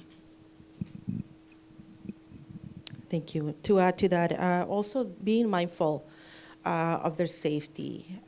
Our calls that come in through our crisis line is, are you safe right now? Can we talk? How much time do we have? How does it sound to have, about 5 minutes just to express to me what has been happening for you? And setting that grounding space of finding their voice, finding their place of leadership. I'm about to talk about something really serious here, and I don't even know how to begin to have this conversation. So our tone of voice, our calmness, setting that, peacefulness, the safety around the person, and what do you need right now in this moment, just to, the next 5 minutes, or breathing, there's a lot of silence in the moment, a lot of silence, not knowing how to begin. Take your time, breathe. Let's breathe 3 times in this moment. Give me one word that, can come out and just begin an open-ended conversation regarding what's happening for you. And once we hear from the survivor, it just comes with a flow and sets the beginning, how we start this healing journey in that immediate moment of need. And as Lindsay stated, giving that time and space. In our crisis line, we have 20 minutes.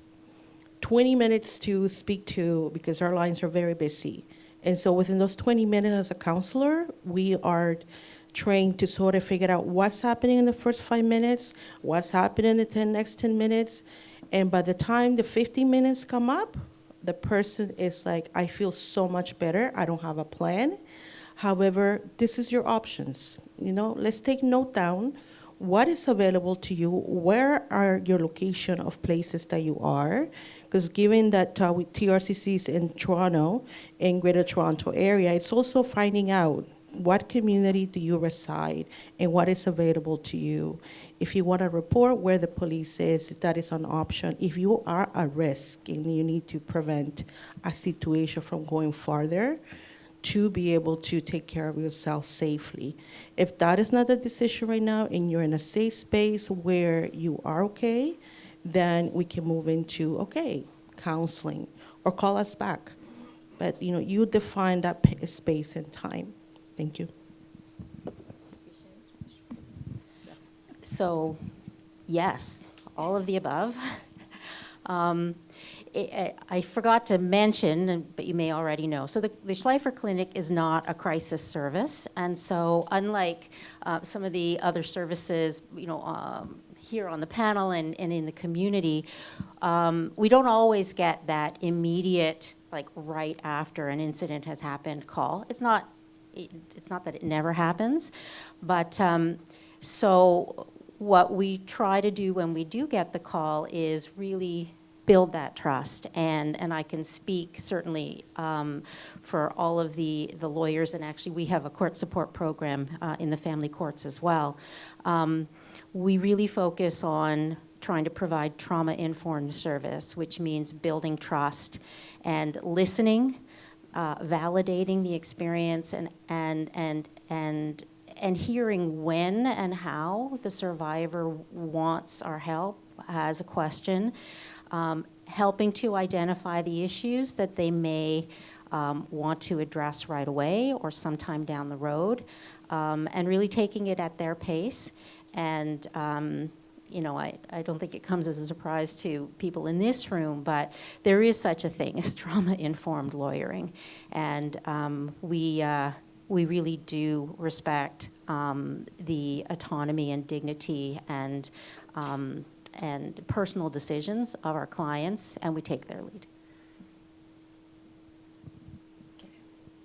So I just want to preface by saying that, as a public educator, I myself don't do direct service. So for the direct service questions that we have, I was able to mine the considerable expertise of our counseling and management teams. And so what I will be doing is my absolute level best to represent their insights on these. And so I can just echo what everybody else has said, particularly around people wanting options without pressure. Right, just like a clear sense of what some options are without anybody really pushing them to make a choice in that moment. what folks really emphasized on our end is that, trauma impacts everybody so very differently, right? And so what people need will be very different. It will be very individual. Everybody's needs are going to be quite unique. But that those needs might be very simple and they might be very physical, right? Maybe somebody needs like a warm blanket or a glass of water or a snack. That might be what somebody needs. Somebody might want just like a listening ear, somebody to just like sit with them without judgment, without blame, and just to hear them out. So people's needs, as I said, will be pretty extraordinary. Thank you. Excellent.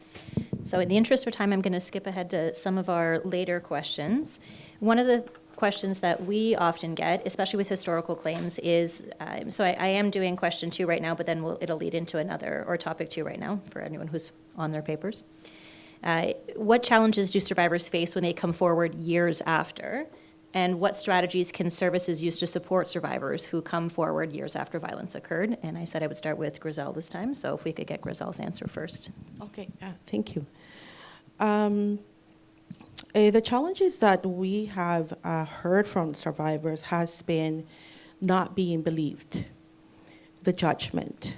Why didn't you report? Why didn't you say anything? And that is, the wrong way to go about.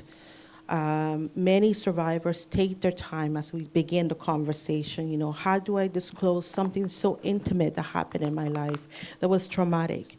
When we're talking about child sexual abuse or sexual violence, it's the most intimate, traumatic experience for somebody's life. And so the challenge is, how do I get through this every day of my life and living my life? Because it may have happened through somebody I know, within the family, work, anywhere. Unfortunately, these incidents happen. And so the challenge becomes, how do I get to express and tell? And how do I get to be believed through the story of telling it? And for folks who've been, 30, 40, 50, elders, speaking about marriages, 40 years marriages, experiencing sexual assault in their marriages. Their children experiencing child sexual abuse, the challenges of that as an elder or as a person who you've reached your adulthood, you're like, I'm ready to deal with this. So that's one main thing that we've heard a lot through the survivors, is not being believed. If I could have Tamar next, we'll just kind of go in a round-robin situation. Sorry, can you remind me the question? Yeah, so it's, what are some of the barriers or hurdles survivors face coming forward years after, or in the context of historical sexual abuse? Okay, so first of all, often survivors don't know that there is no time limit to make a report either to the police or to engage a civil process. However, when we're talking to clients who do have historical experiences, part of being trauma-informed is being honest and direct. And so it is true that clearly there are challenges with respect to evidence, whether it's if there might be some supporting evidence and finding those witnesses, finding that evidence. It might be in relation to memory, not only because of the passage of time, but obviously because of the trauma. And so there's no question that there are challenges in succeeding in a legal process. However, some of the things that we do is, we encourage the survivor to think about whether they might want to try to collect some existing evidence or documentation that they could actually take with them to the police, help the police do their work, because often they need the help. And so that might be, for example, CAS records or documents that are held by an institution. It can be a difficult issue about therapy records, so we wouldn't necessarily advise clients to take those to the police, but to collect them, to review them, and quite frankly, we would probably refer them out to a lawyer who practices in criminal law to look at that evidence and give some advice about what to do with those records. However, having said that, it can be a difficult process and sometimes a disappointing conversation. You may be aware that as recently as last month, the Supreme Court of Canada issued a decision in R.V. Shepherd, and it was in relation to an historic abuse of a young boy in school by his teacher. He was age 7, and 28 years had passed, and I'm sure my colleagues in the room will know this better than I, but the Supreme Court, first of all, found that the trial decision's conviction could stand, that the reasons were acceptable even with that passage of time, and dispelled some of the recurring myths specific to, historic survivors, but can actually apply in cases of adult survivors, and that is, for example, the fact that a person has accessed therapy per se does not raise a legitimate issue about their credibility or reliability. And the fact that they may have been experiencing what was described as a troubled childhood at the time of the alleged incidents doesn't necessarily provide a context for which one might not believe just on that basis. Obviously, credibility and reliability are assessed, with respect to individual witnesses all the time. But so the good news is that people can still be successful in bringing these claims forward after a passage of time and getting a conviction if that's in fact the goal of engaging with a legal process. And at the same time, I think it's sobering because, again, for people in this room, it's kind of encouraging and disheartening that those very basic ideas about, what affects the credibility of a survivor of sexual violence, what those stereotypes are, and that they have to be identified again in order to be dispelled again. Yeah, so I think what a lot of our clients are sort of bringing is a lot of really internalized shame. There's still a ton of stigma around this. So folks are definitely, carrying a lot of self-blame, a lot of doubt, a lot of worry that this was their fault. Rape myths are still, like you said, sort of everywhere, and people can deeply, internalize that. And then I think, there can also be kind of that sense of futility too, right? Like it's too late. Nobody's really going to do anything about this. There's not really a ton of evidence, like what's even going to happen. And then other things that our team has sort of picked up on is that, some folks might come in like really sort of afraid to open the box, right? Like afraid of what will happen. No matter kind of, where they are in their healing journey, they might feel like they're at least in familiar territory, right? And they feel like, they kind of like have a rough handle on things. And if they start to really like dig in and sort of open up those old wounds, then what will happen to them, right? Will they be able to like put the box back together again after? There's also, I think, like an extra layer of scrutiny that people face, right? Coming forward years after. I mean, we tend to be, blamed for speaking up about sexual violence if we speak up, but we're also blamed if we stay quiet, right? And there's that extra level of scrutiny around like, well, if this had been serious, you would have said something at the time, right? Or why didn't you bring this up earlier, right? So there are those extra levels too. And then in terms of strategies that services can use to support survivors who disclose historical things, I want to pick up on what you had said about records, because that's one thing that our team's really flagged is that trying to provide evidence and get records from services is something that's really challenging. So if people have to go back and get medical records, if they have to go back and get records from like a CAS or Family and Children's Services of some kind, if they have to request police reports, like those things really take time, and they are really difficult. It's pretty labor intensive, and people often have to do a lot of legwork to get them. So anything that those services could do to try and make that process a little bit more efficient, and to also just like have fewer hoops that people need to jump through, that would probably be super helpful for people. Thank you. Okay. So I'm going to skip basically right to the end, so topic 6 for those following along. So we're going to start with what supports or services such as housing, employment, therapy, peer support, family supports have you seen make the biggest difference in survivors' lives? So I am going to, since we're doing a round robin, I'm going to start with Tamar this time and then go to Cindy and then come back. So to repeat the question, it's what sort of resources and supports have you seen survivors benefit from the most in their healing process and continue on towards thriving? Perhaps contrary to what you expect, I'm not going to say the legal process. I don't think anyone is surprised about that, actually. But from the mouth of a lawyer. Ditto. I mean, I find it hard to answer this question because, of course, it really is so individual.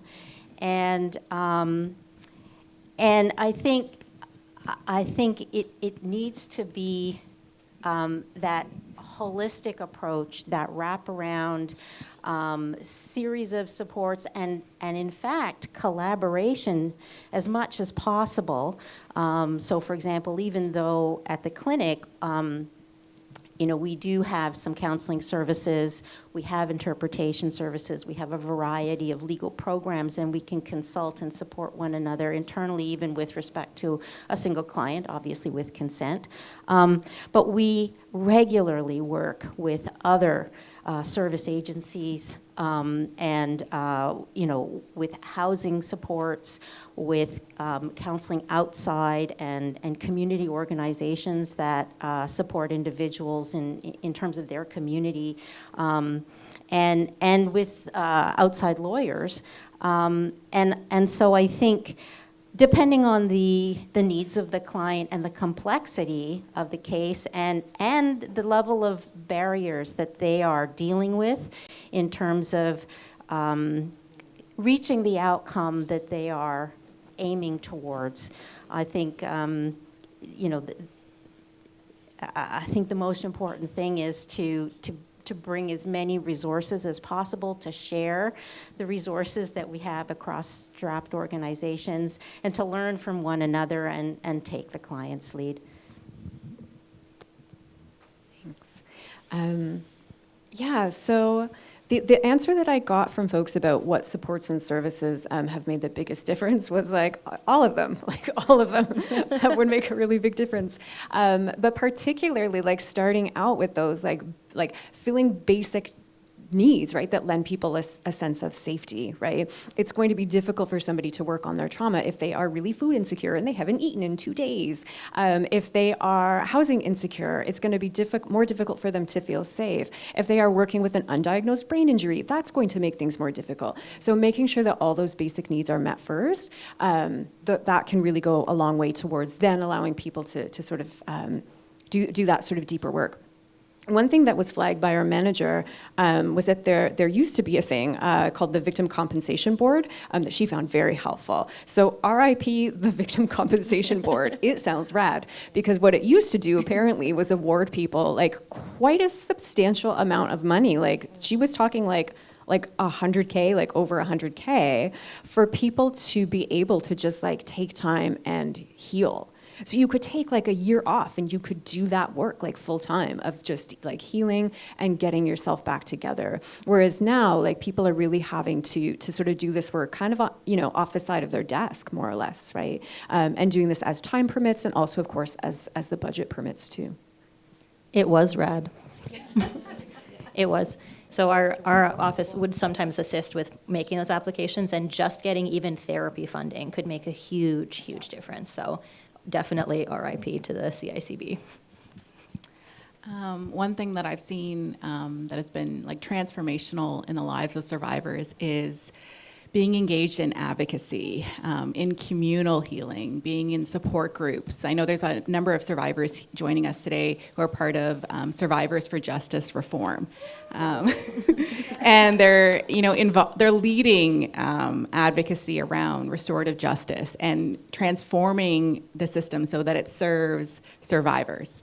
And so I think that is something that, we know that sexual violence is not an individual problem, it's a systemic problem, and to be able to approach healing as a community, and having spaces and places where people can just be. You know, sometimes we have folks who have finished their counseling, who still just want to come in to the space and be with other survivors, just to check in and to be part of something larger. So I think that's really critical, is supporting those spaces where we can build community, we can build resistance, and form, you know, these advocacy movements where we can actually, you know, build a system that serves our needs. Thank you. I'm just mindful of history. You know, 1920 was the right to vote for women. And so 105 years later, we're here. And for the timeline of that history, how much we've come. So, it's a huge applaud and recognition to the survivors and the many women, the anti-rape movement, the feminist movement, the social justice that has happened, the advocacy, as Lindsay's mentioned, the public education, the legal. Like, we're part of a big matrix.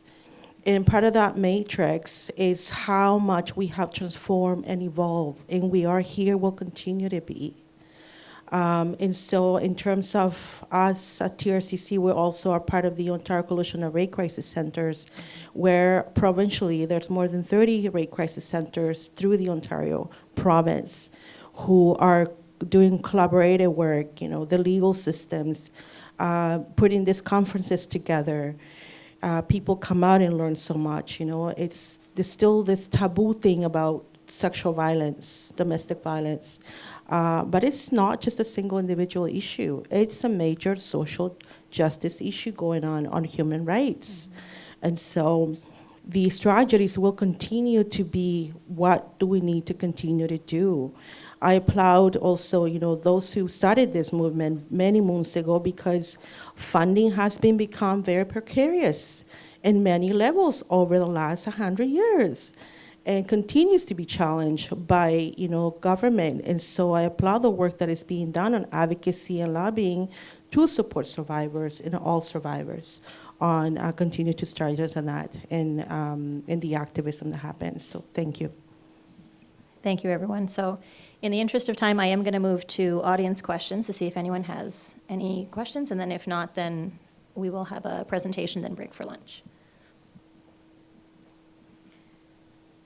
And of course, if nobody has questions right now that they want to speak out loud, the resources available are still available at the centers, and I'm sure that anybody would be happy to talk about them if you approach them over lunch, but maybe let them get their lunch first.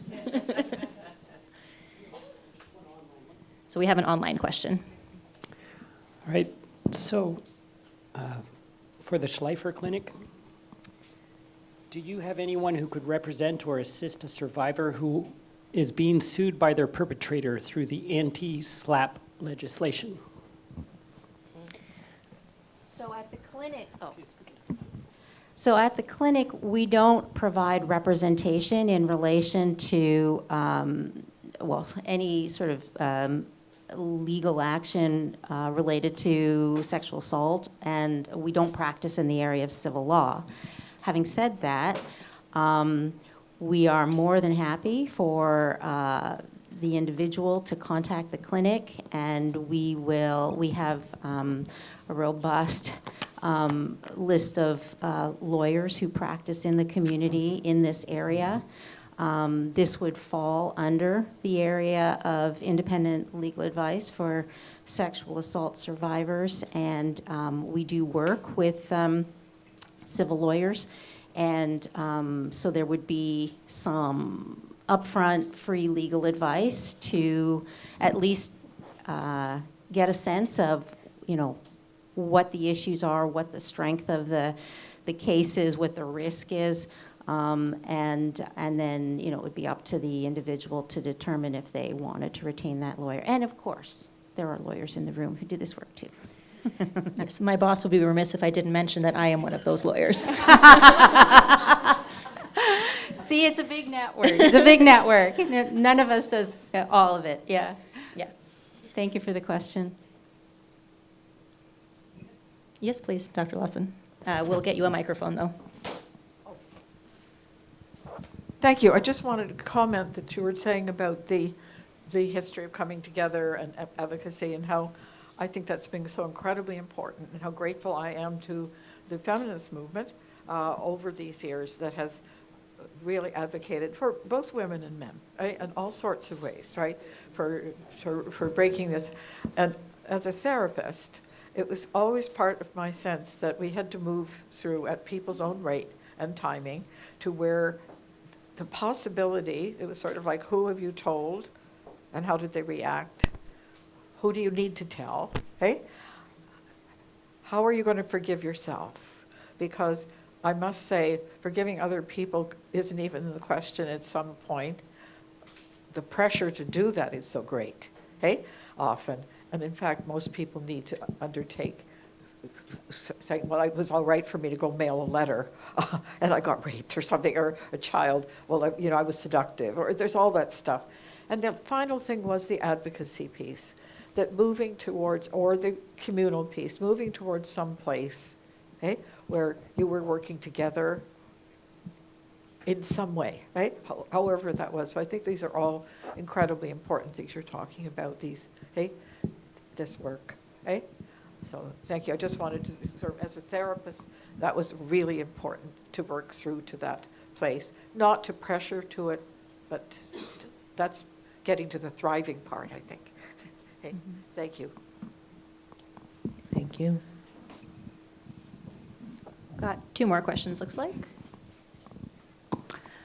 All right, this is something that it is a conversation we all have, but because there's such an esteemed panel up here, I want to ask you what you do for your self-care working in this very difficult area.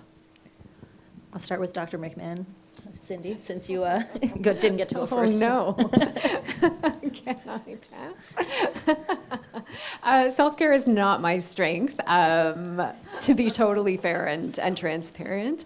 But I do have an incredible cat who's very fluffy and very ginger, and I snuggle with him frequently. I do have incredible friends who I can lean on and probably should more. And I also do make a point of having just like a really hot shower every day because I love it and I deserve that. That's about it. That sounds perfect. So Lindsay, we'll have you go next.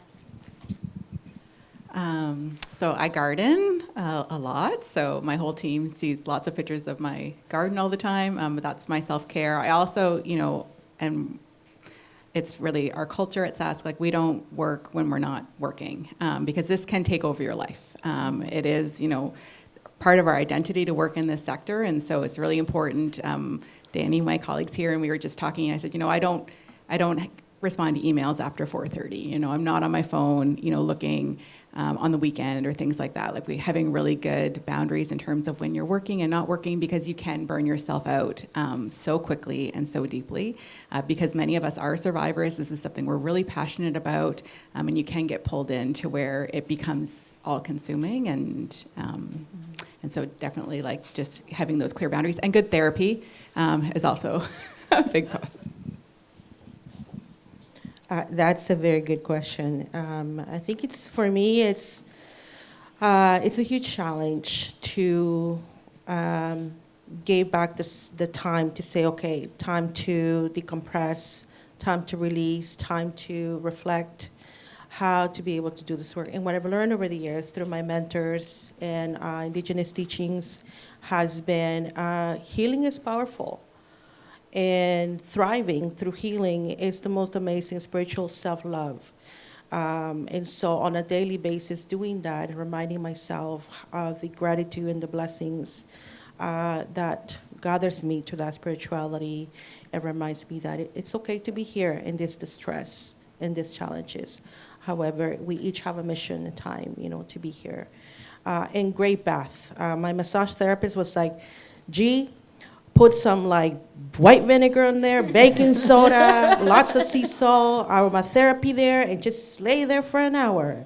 And great music, or Netflix, or Prime, or decompressing your own time, and a candle, and incense. And so that has been a ritual where also nature has been, a place to release and be. So bathtubs are like my best friends. Can I add just a few thoughts? Yes. I can very gratefully say that self-care is baked into the culture at the Schleifer Clinic. And I think that sometimes we need our colleagues to remind us and encourage us to actually engage in self-care. And so, for example, we do respect the 9-to-5 workday. Even with our articling students, we do not expect them to work, extra hours and weekends. And we are very vocal about that. And our structure, our organizational structure, is within each department supervisor. So I'm the supervisor of a dozen people, and we schedule regular supervision or check-ins, and it's an opportunity to either just debrief about a recent client exchange that is weighing on them, or it's to talk about a challenge in a case and think through other options, and to really encourage that kind of debriefing and discussions so that we don't carry it all inside and hope that once we go home, we can turn off. We encourage taking vacation time. That's part of my job too, to make sure that staff take their time off and give themselves a chance to, to unwind, and also to even gauge when someone is getting, for example, really drained by a lot of work on a particularly stressful file, to look for ways to give them support and maybe ease off some of the other workload. I think it has to be within the organization as well as our individual sort of attempt to be kind to ourselves. Thank you. We do have time for one very, very quick question. So I have one more question in the audience, if somebody could assist with bringing a mic over. I believe it's right here. And then we only have truly like a few minutes, so I'm going to choose one person at random to answer the question. Thank you. I'll be quick. I'll just want to make a comment. I've been a volunteer for the Gatehouse, which is a not-for-profit organization in Toronto since 1998, and they provide emotional support for adult survivors of child sexual abuse. And we found that in our program at the Gatehouse, a big part of the healing journey is for the adult survivor to get support from a family member. So many years ago, besides providing programs for survivors, which is the core of the Gatehouse, they also have workshops, programs for partners of adult survivors. And that's very important because marital or family support is very important as far as healing. And an abused person, often because of the emotional trauma, the stress, anxiety, depression, etc., has problems communicating with people. And if they're living with someone or spending significant time with someone, it's also an important part of the healing journey to have the partner of the survivor be part of the whole process. So it was touched upon by a number of panelists, but I think since the Gatehouse offers many programs, it's in a position that it's able to provide also, amongst other things, programs for partners of survivors. Thank you. Thank you for your comment. And there are pamphlets about the Gatehouse out on the tables outside. So I'm going to end the panel here. Thank you very much to our panelists once again for everything you have to offer. And then before we break for lunch, there will be a presentation. It's a very brief one, although a very meaningful and important one. So we're very grateful to welcome, or Simona is very excited to introduce them.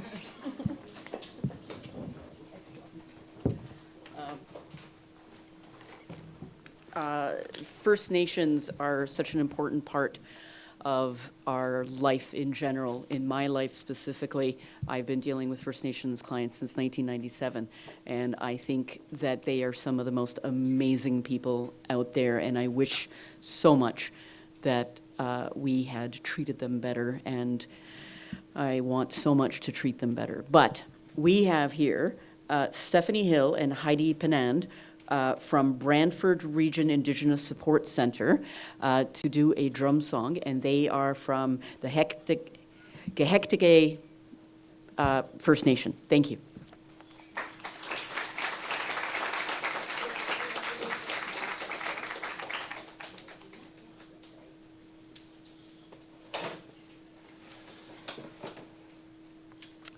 So, Ani Skano Bijou, my name is Heidi. I originate from Manitoulin Island. Wikwemikong is my reserve. And we work at the Gehektige Friendship Center in Brantford now. So the song I'm singing today is based on the grandmother song, and it's a Cree song, and it's a spirit song of happiness, health, and healing, and I thought it was just perfect for today. So the Asawe Mina Nima means bless us, mother. Ganawe Nima means be with us, mother. So, okay. I don't need the mic for this.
Hello. Please join me in welcoming our next speaker, Iona Sky. Iona is an Indo-Canadian social work clinician, educator, and advocate with over 20 years of leadership in child welfare and equity, diversity, inclusion, and accessibility. As a survivor and lifelong advocate against sexual and gender-based violence, Iona brings both lived experience and expertise to their work. Today, they will present Beyond the Binary, Intersectional Reflections on Sexual Abuse, Identity, and Healing. Thanks so much. Thank you. Okay, good afternoon, folks. Good afternoon. People still awake? I wanted to start off by thanking the organizers for bringing such an important day together. Thank you for the introduction. As I was introduced, my name is Iona Sky. Pronouns are they, them, she, and her. And it is a pleasure to be here with you. I'm going to share a little bit about myself because when I was asked to share some space with you today and to talk about intersectionality, and I was reflecting on the topic of this conference, and I talk a lot. I talk a lot. I do these kinds of things a lot, and I thought, okay, I'm going to do something different here, and share a little bit about and frame this through a personal journey, and through some storytelling and what I've learned through my life. So, as my introduction said, I'm a social worker, have been for 25 years now. Majority of my career was 20 years in child protection, where I worked with children, with families, foster parents. I ended my career in child protection as the Director of Practice Transformation for the province of Ontario. And my job was to embed the principles of equity, diversity, inclusion, belonging into service for children. And for all children in Ontario, because when you think about it, really it still is dependent on where you live, on the services and supports that you get. And so through those 20 years, I've had the honor and privilege of working with a lot of people. And so I will bring some of my learnings to our time here today. I've also worked in the domestic violence sector. I have worked with supporting folks with developmental issues. And I'm an educator. I teach at Conestoga College. I used to teach at the University of Waterloo. Proud to see some of my students here. And I also work for the Office of the Children's Lawyer. And I try to do things to bring advocacy and to bring awareness to topics that aren't often talked about. And so, and that is all based on myself and my identities. So for myself, I'm not originally from Canada. I'm originally from India, from a little place called Goa, which is on the coast of India. And for those folks who know the Beatles, they were made popular by the Beatles. But I was born and brought up in the Middle East on a tiny island called Bahrain, which is next to Saudi Arabia. And I lived there until I moved to Canada right before the first Gulf War, 2 days before the first Gulf War. And I came in the middle of a snowstorm. So imagine, coming from the desert, coming to Pearson Airport in the middle of a snowstorm, and I was like, wow, okay, this is an interesting place. And, you know, I say that Canada is one of, I was having this conversation earlier on, Canada is one of the best countries in the world to live in. I'm a proud Canadian. And we have work to do to make it even better. And that's why, that is some of the drive that I have for the work that I do, because Canada has allowed me to be who I am. I identify as queer. I live with disabilities. Canada has afforded me, you know, privileges that I never imagined. Such as having a son, such as being able to have a partner, you know, and also has provided me with opportunities for my own learning and healing and growing through my own journey. Another part of what makes me who I am is I'm also a survivor of ritualistic sexual assault from the ages of 6 to 14 and human trafficking at that time as well. And so I shared that to give you the context of where I'm coming from and what I've learned through my journey of moving through the identities of victim to survivor through now working towards thriving. So what is intersectionality? And I talk about intersectionality because I say when I walk into a room, I don't walk in as the brown Iona, as the queer Iona, as the social worker Iona. I walk in as Iona, my whole being. And intersectionality is about looking at all of the facets of people and all of the systems of oppression that impact on people. So things like sexism. How does sexism impact on sexual violence? How does racism impact? How does homophobia, transphobia impact on people? And how do all of those different isms work together to influence people's lives when we're thinking about sexual violence? You know, for myself, in my journey, I didn't know the words sexual violence, sexual assault. There was so much silence. It didn't happen like it happened with somebody and some buddies in my parents' circles. And so there was a lot of, Kelly, you were sharing, you know, those descriptions of how human trafficking happens, and you know, there were things that resonated here that I didn't have language for because we didn't talk about it at that time or in that space. And so thinking about, you know, when I moved to Canada and started to gain awareness on what is sexual assault? Like, what does that even mean, right?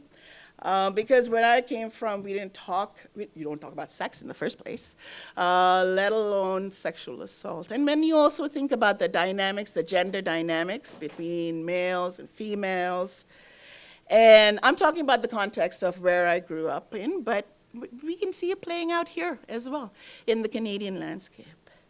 So when you think about intersectionality and when you think about sexual violence, think about, you know, we had Bob share with us this morning, and he talked about his story, and he shared, you know, about his life, and he talked about being in care and foster care as well. When you think about intersectionality, when you think about racism, when you think about homophobia, when you think about transphobia, other forms of oppression that also exist is being in things like foster care. Because that also comes with judgment, that also comes with discrimination, and that also comes with silence and shame. The thing that I've learned through my story and my journey is that the thing that makes sexual violence exist and thrive is silence and the shame that we hold. And what I've learned through my journey, I am now, gosh, how old am I? 52 years old. 52 years old, and I've been, you know, doing a lot of work on first recognizing what it is that has happened, but also recognizing that the shame isn't mine. And because when we have experienced violence that has been done on us, the shame belongs to the people who are doing it. It's not us, but we, you know, what I've learned is that the words that were in the voices that were in my brain and that were telling me to be shameful, to keep the secrets, were not my voices. And so thinking about it from the lenses of the work that you'll do, right? I think that shame is even more compounded when we think about marginalized communities. So when you think about, you know, how racism impacts, I've dealt with racism every day of my life, pretty much every day of my life, you know. Then you think about sexual assault, when you think about homophobia and how that transpires. We don't often talk about violence in queer communities. I've done a couple of podcasts that talk about intimate partner violence in queer communities because that's something we don't talk about. We don't talk about sexual violence between male-identified folks. because because there's so much homophobia and assumptions that go with that, and so much shame. And so when you think about the work that you do, whether you are lawyers, whether you're social workers, whether you're doctors, you're researchers, whatever you're doing, thinking about how do you approach people in ways that help them share their story in whatever way they're comfortable with to help them release some of that shame. Other things that happen when you think about from an intersectional lens, when you think about human trafficking, I have to be honest and say that it's only been in the past 2 years in my life that I've been able to put words to what has happened to me. Because the way that human trafficking shows up can look very different in communities, in identities, what I've seen in the media, what I've seen, talked about. It didn't resonate for me that is what I had experienced until I really started to do different forms of healing for myself and then could recognize, oh my God, no, that is what happened.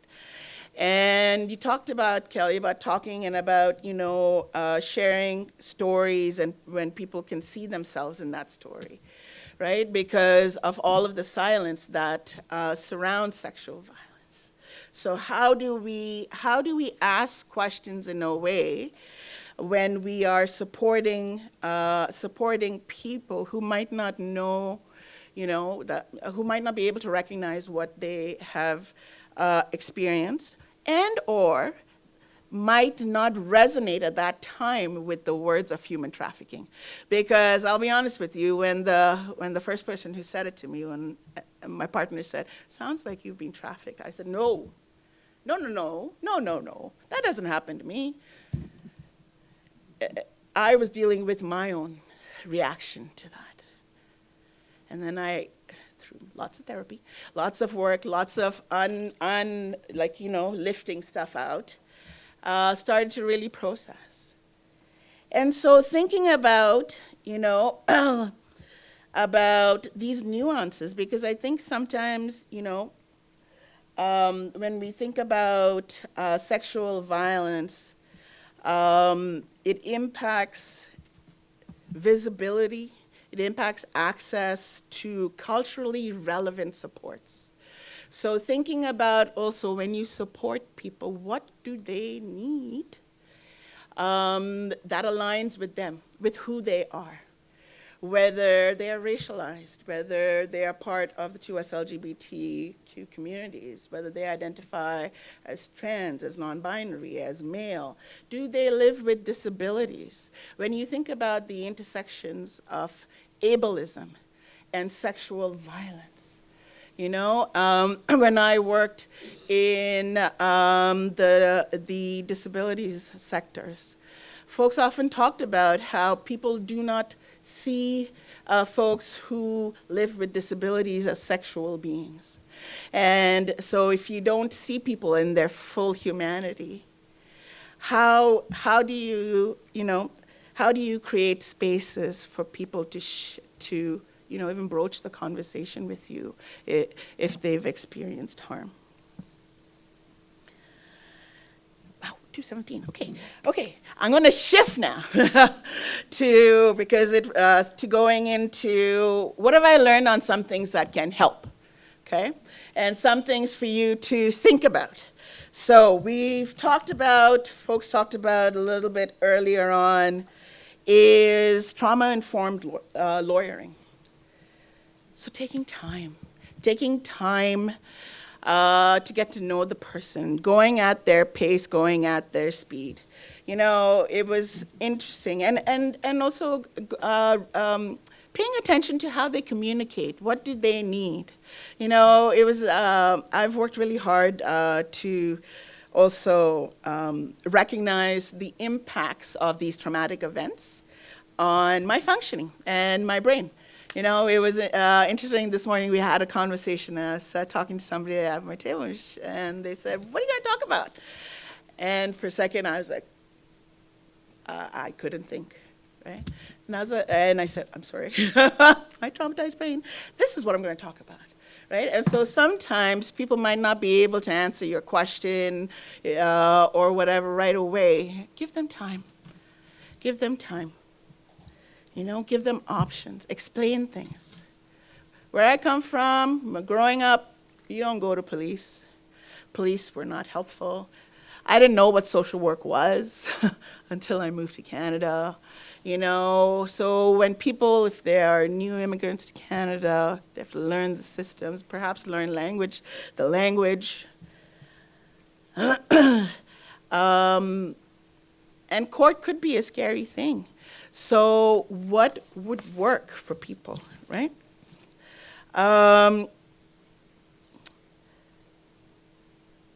Addressing systemic barriers. Kelly, you talked about just now about the Indigenous partners who you know, no barriers, got that young person to you within 4 hours. And my question back would be, why isn't everybody doing that, right? And why is it that, and so because my guess is that for folks who are the most marginalized, they know about the importance of breaking through barriers, so they will do what they need to do to get the supports that they need. But why did it have to take, like everybody should be able to, you know, to break those barriers for people to get the help that they need. Because if you can't get access to supports because it's not in your language, or those supports don't exist in your communities. Because another part of intersectionality that I wanted to highlight as well is geography, is the access to supports based on the communities in which you live in. And so, because, you know, I've lived in all sorts of places in Ontario. I have the honor of living in Kitchener-Waterloo now, which has some amazing supports through things like SASC. But in smaller communities, there aren't those same supports. I remember when I was working in child welfare, and I knew you from somewhere, Kelly. I'm pretty sure one of my staff called you at some point to talk about a young person who we were so desperately trying to support, who was also a victim of human trafficking. And so thinking about as well, you know, what are the different barriers that people are experiencing that you all can help with pushing through, with the supports that you have, and the power that you all have. Y'all are lawyers and stuff, right? Y'all have a lot of like resources, connections, advocacy power. I want to spend the last 5 minutes talking. Okay, and then there are the usual things that you can do with affirming language, inclusive language, you know, ensuring you're respecting people's identities. You talked about holistic supports, inclusive training. And I think, you know, I want to talk the last few minutes to the other survivors, victims, survivors, thrivers in the audience, on things that, you know, have helped me and that I wish that somebody perhaps had told me earlier, but everything happens for a reason. So the first thing that I think, you know, and this is, I want to echo what Bob talked about earlier, on how do you thrive after trauma. Find joy in life. You know, one thing that I've realized in my, now at 52, is that there were people who were in my brain who were not renting space, who were occupying my brain without my permission. And they were taking my joy.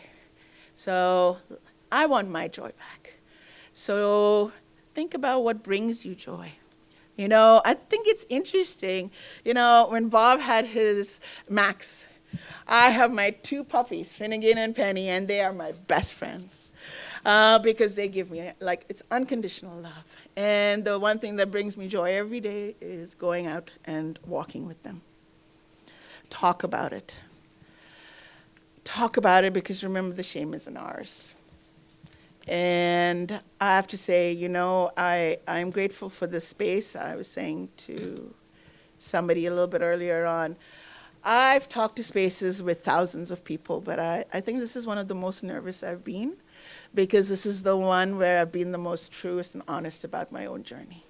And so I thank you for this opportunity to do this. And I, you know, like Bob said, find somebody you trust. Find somebody you trust. You know, it starts first with that one person. I want to thank you, Dr. Lawson, for talking about moving the abuser out of the living room and being in the basement. You know, because that abuser was in my abusers were in my living room, my bedroom, my bathroom, my car, everything. And now I'm moving them out to the backyard, and eventually they're going to be off my island, you know, and it takes time. And the last thing I want to say is, you know, what you said about remembering rightly together. There are so many things I don't remember from my childhood, you know, because, I mean, 6 years old has profoundly impacted my brain neurology, right? And there are so many things that I don't remember. But now, as I've gotten to slowly speak about and try to speak about my journey, you know, it's trying to develop that collective memory with the people around me who do remember me during my childhood and those good times. Because it's a way for me to reclaim, because when my son says to me, he's 20 years old, when he used to ask me, well, like, you know, what were you like when you were 8 or whatever? Didn't have a clue. And so now I try to reclaim those memories so that hopefully when my grandchildren ask me those questions, I might have something to tell them. And lastly, I want to end on with what somebody said in the panel about communal healing. You know, we are all part of this community together. We have created a container here today where we have shared space, we have shared stories, we have released things perhaps. I know I have. And I want to thank you for that. And I want to say that, you know, we are in this earth and in this time and space together. There's a reason for that. I have come to believe that everything happens for a reason.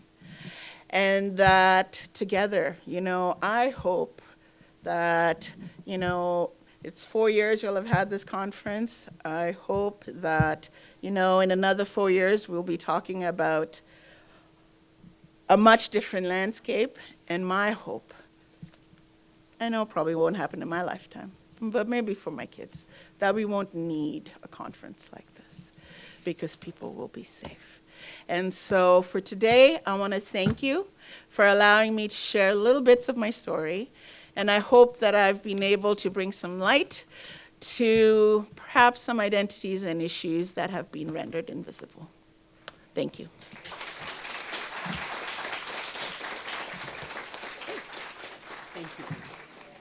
Okay, welcome back everyone to our post-afternoon break session. For those of you that are curious, these are our socials. If you are so interested, you may check us out there, and if you'd like to follow us, all the better. And for anybody who's interested in leaving us a review about the conference or some of the work that we do have QR codes all around the front, on the tables down here, and up here as well. Please feel free to scan the QR code and leave us a review if you so like.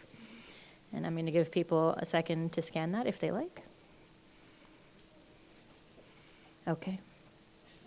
All right, and for those of you that missed it, okay. I'm waiting. All right. They're on the table. They're on the back of your agendas too. Yeah. All right. That's all right. It's been a long day. So now I'm going to introduce our next speaker, sorry. So our next speaker is Dr. Mandy Gray. Dr. Mandy Gray is an assistant professor at Trent University, specializing in gender-based violence, sexuality, and the law. With over 15 years of experience working with women and girls in the legal system, Mandy is also the author of Suing for Silence, Sexual Violence and Defamation Law, which is a book I have on my desk quite frequently, unfortunately. Today, Mandy will present on supporting survivors in litigation. Please join me in welcoming Dr. Mandy Gray. Got the clicker. Hi, everyone. It's so nice to be here, and thank you for the invitation to... Actually, this is a brand new presentation on new-ish research that I've been doing since my book came out. So I'm really excited to present brand new research findings to all of you and maybe get some feedback.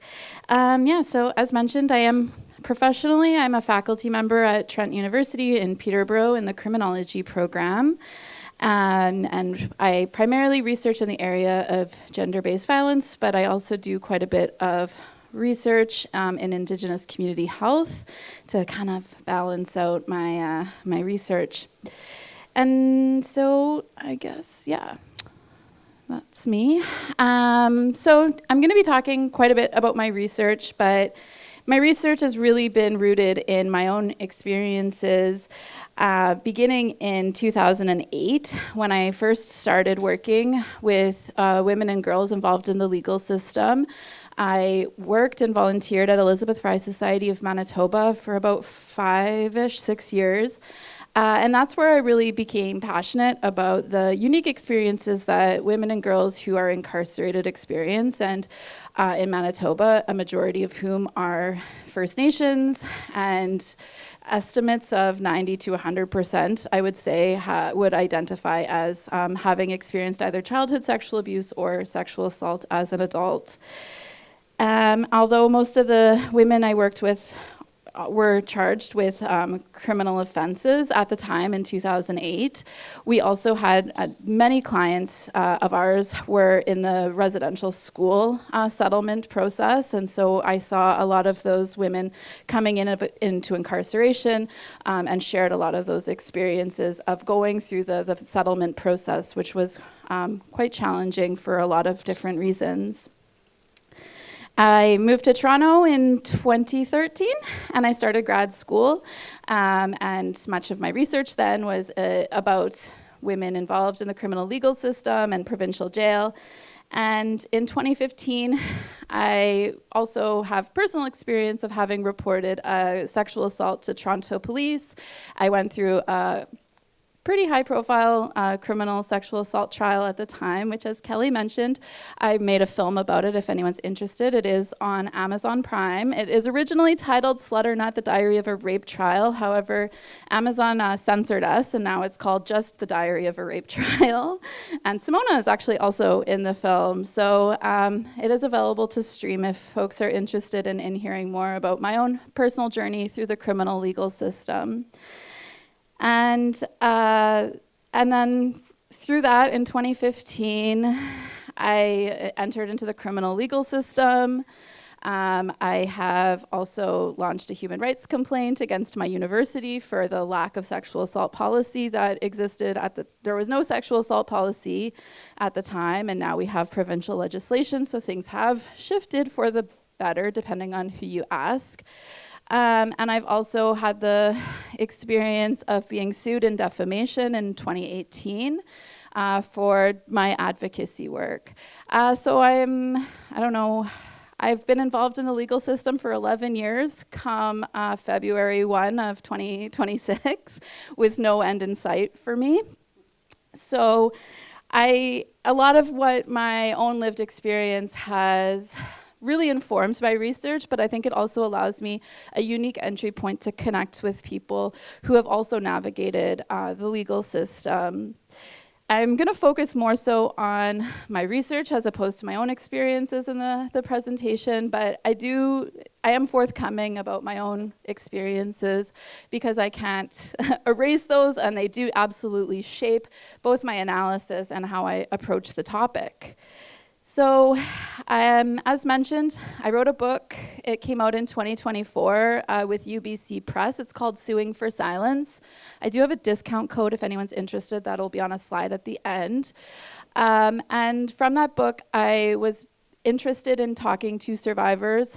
And it wasn't even just survivors, which was a surprising finding from that research it was also people who had supported survivors, who took actions to hold somebody accountable for sexual assault, for example, faculty members who supported a survivor navigating the reporting process. And all of the participants in that research had been sued or threatened with a lawsuit for reporting or disclosing sexual violence. And so the output from that work was my book, Suing for Silence.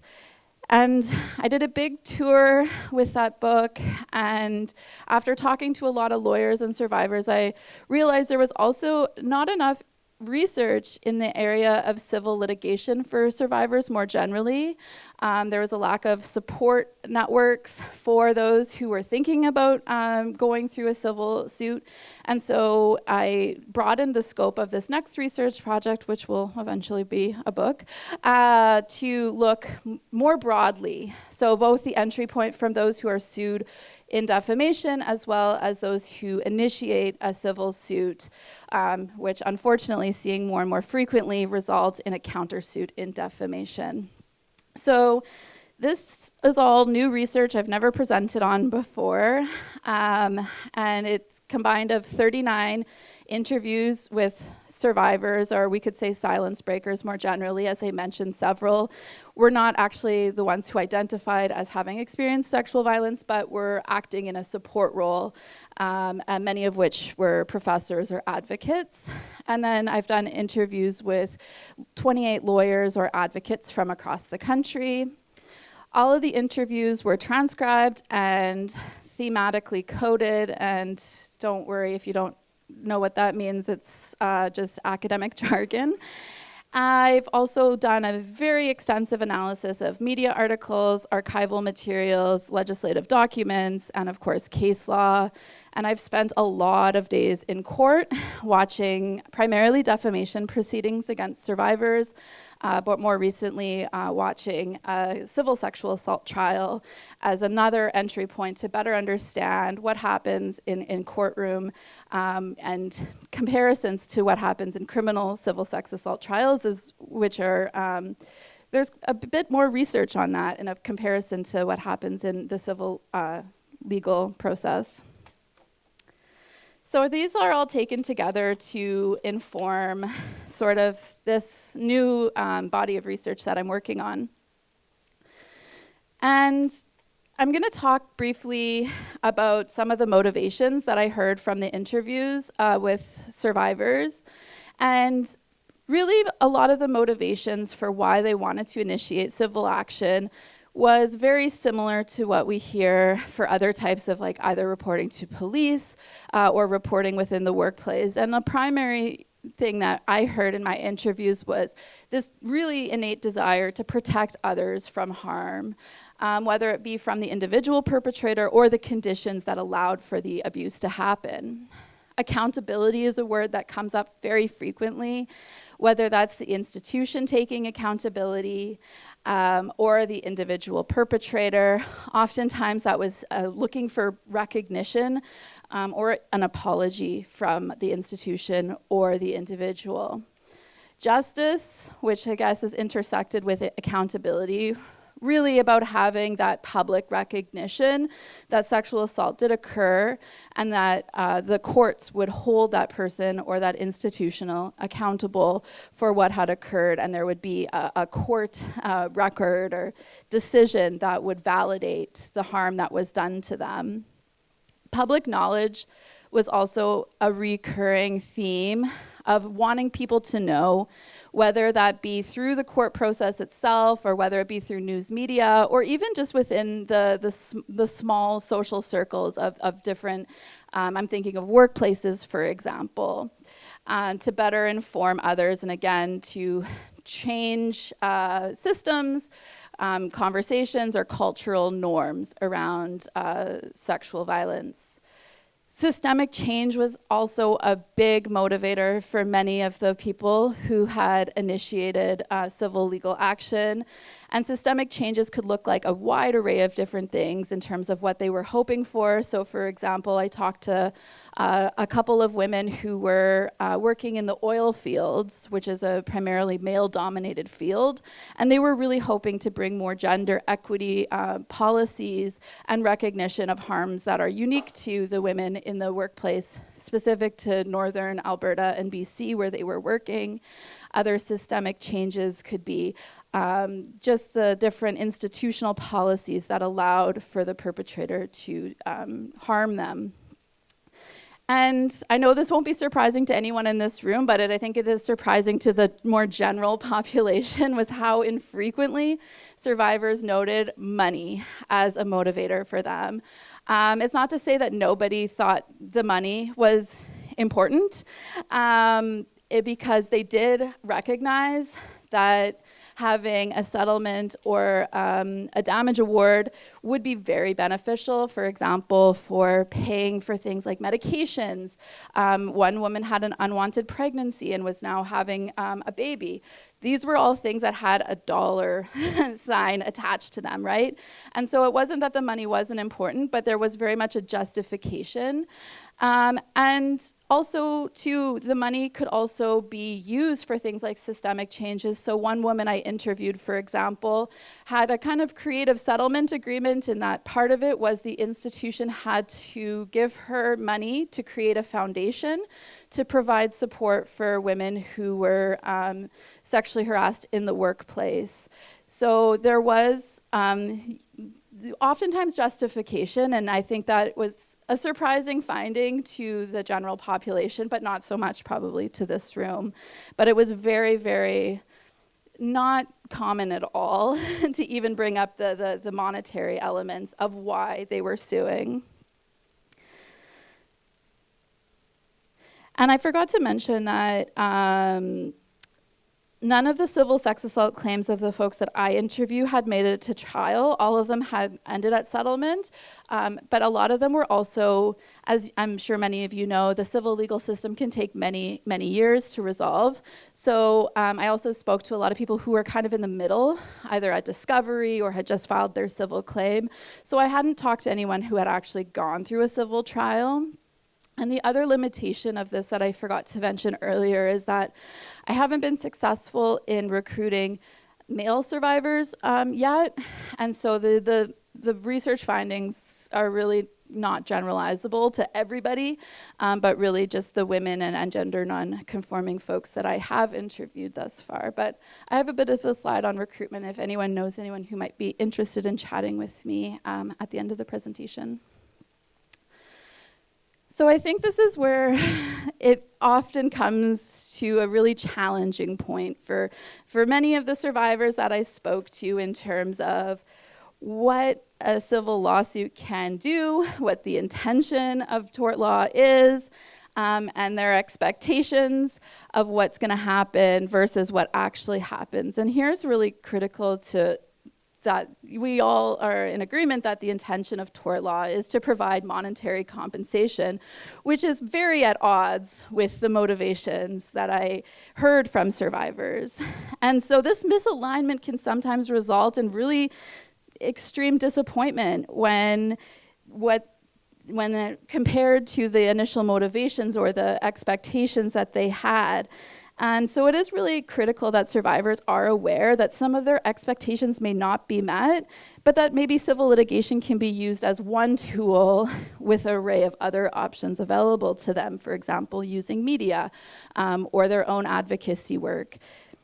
And it's not to suggest here that survivors shouldn't initiate civil legal action, but rather more needs to be done to set really clear expectations about what the civil legal system can do.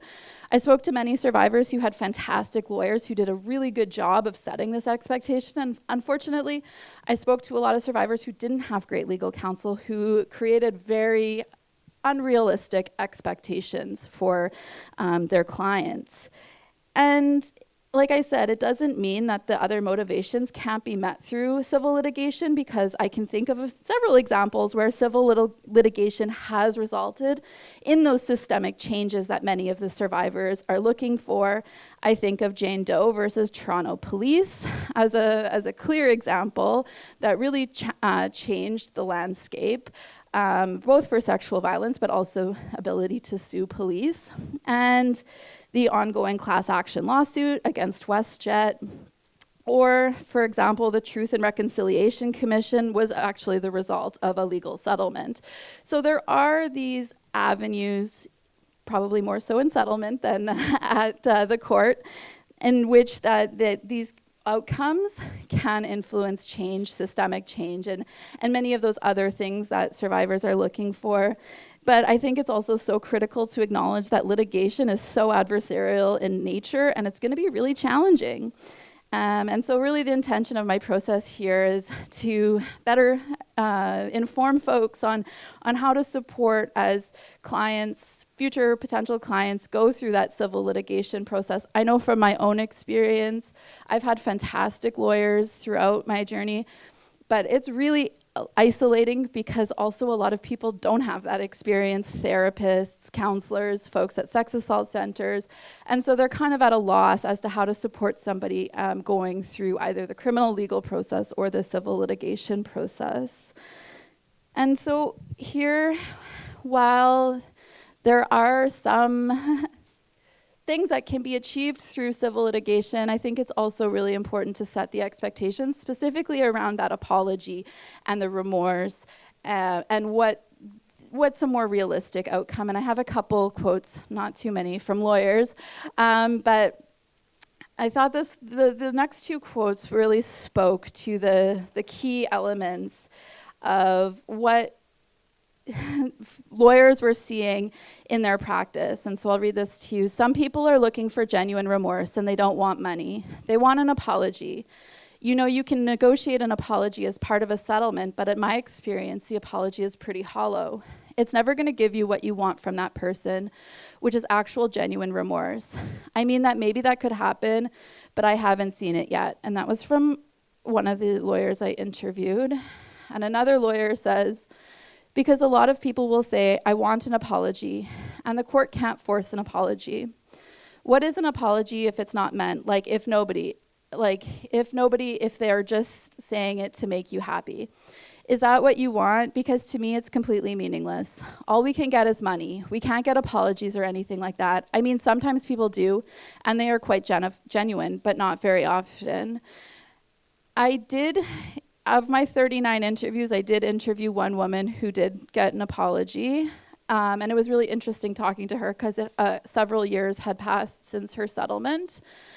And she did share that when she initially got her apology, she felt it was very hollow. She didn't feel like it was genuine, and she was genuinely upset by the apology that she got. However, years had passed since she got the apology and was more reflective and said, you know what, most people don't get this. I'm actually really, I'm glad I went through the civil process. I'm glad I got this apology and recognize that most people won't get that apology. But that wasn't something that I saw regularly or routinely, and that was neither something the lawyers I had interviewed saw quite frequently either. But not to say it didn't happen, but it just wasn't the common occurrence. And I think that's something, too, that maybe sometimes some lawyers and maybe others overpromise or overdeliver in terms of what is actually going to happen in that court or settlement process. I'm going to focus primarily on the challenges. And of course, there's so many challenges with litigation, but I picked out these three because these were kind of the most reoccurring thematic areas from the interviews that I heard. And of course, focusing on challenges because I'm going to be talking about supporting survivors, and folks usually need most support with challenges. I will maybe do another talk on the benefits of civil litigation at another conference sometime. And so I'm going to talk about retaining legal counsel. That was probably one of the most stressful and re-traumatizing. Well, I guess all of them are a little bit re-traumatizing, I think, to different degrees. But retaining legal counsel was a huge challenge. Finances, which is an obvious one given the civil legal system, and it is about money at the end of the day, and then discovery and trial.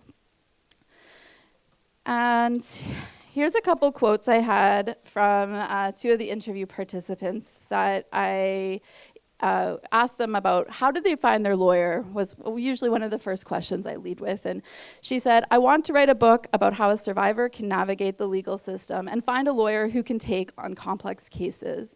And that was kind of a reoccurring theme because oftentimes the cases involved either multiple parties, complex processes within institutions or different institutions working within one another. And it was often too complex for sole practitioners to take on, and the larger law firms were not always keen to take them if they didn't have a conviction in the criminal courts.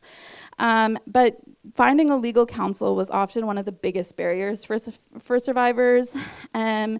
Some of my participants identified their legal counsel through reading about news articles and then recognized their own story and reached out to the lawyer, who then they went on to have a good relationship and retained them. So folks that had a criminal conviction had the most success of not just retaining counsel, but staying with their counsel throughout the entirety of the civil process. Similarly, when there was an institution involved, so for example, school boards. However, others who didn't have a criminal conviction, if the charges were never laid, or if they were hoping to sue an individual perpetrator, oftentimes had a really difficult time finding a lawyer and felt that they had to retell their story many, many times, had a lot of unanswered emails before even getting retained. And several, unfortunately, of the participants I met with had gone through multiple lawyers because once the lawyers got more information, for example, the woman that is from the first quote, a lawyer she retained issued a civil claim, and then 2 weeks later she got a letter of disengagement and said the lawyer was no longer going to represent her. And so she felt very much abandoned by counsel. And of course, this is also one challenge, was really no way around it. If the lawyer is actually considering their case, they probably need to hear about it to make the decision about whether or not they want to proceed. And that felt very difficult to tell their story and then get the, no, I'm not going to proceed. I don't really know if there's any way around that. I think even the participants I spoke to recognized that they would likely need to share the details and documents if a lawyer was going to take their case. And a common thread in the interview was really, this was an interesting one. So this is from one of the interview participants, and she said, I think that not having just a personal injury lawyer, but someone who specializes, who understands the victim, who understands what they're going through is so important. And she really highlighted how it was so nice to have a lawyer she didn't have to explain things to. She didn't have to explain how trauma worked or why the impact that the abuse had on her throughout her life course. With that being said, I talked to a number of survivors in more rural and remote communities. For example, in Yukon, there's not a ton of lawyers to pick from in Yukon. And they spoke very highly of those lawyers too, if they demonstrated empathy and all the things that we were talking about in the previous Kelly and Iona's presentation of like being listened to. And so I do think the specialization in trauma and sexual abuse is really critical. But I also heard from a lot of interview participants who maybe didn't have a lot of lawyers to pick from, just by virtue of where they're located, who had really positive experiences with their lawyers, who maybe weren't experts in sexual assault, but really took on their cases because they saw merit in their case and really wanted to advocate for them. So I think that's an important caveat, that there is also the ability for lawyers to learn and make mistakes. And many of my participants had really strong relationships with their lawyers. One went so far as calling her lawyer her best friend, simply because she had nobody else that she could talk to about the case in her personal life. So I think the other thing, as folks are maybe supporting someone, is to really think about your lawyer, and that's like a really long-term relationship that you're entering into potentially, and can you work with this person on a long-term basis? And those are just one of the many considerations. And one thing I tell folks when they reach out to me and ask me, should I sue this person? You know, like, do your work, meet with different lawyers, and see, like, and envision if you can work with them long term. Of course, finances was a massive one, but it came up in different ways. So the financial realities of litigation was obviously a big consideration. And it wasn't so much about what the award might be or the settlement, but rather the direct and indirect costs of litigation.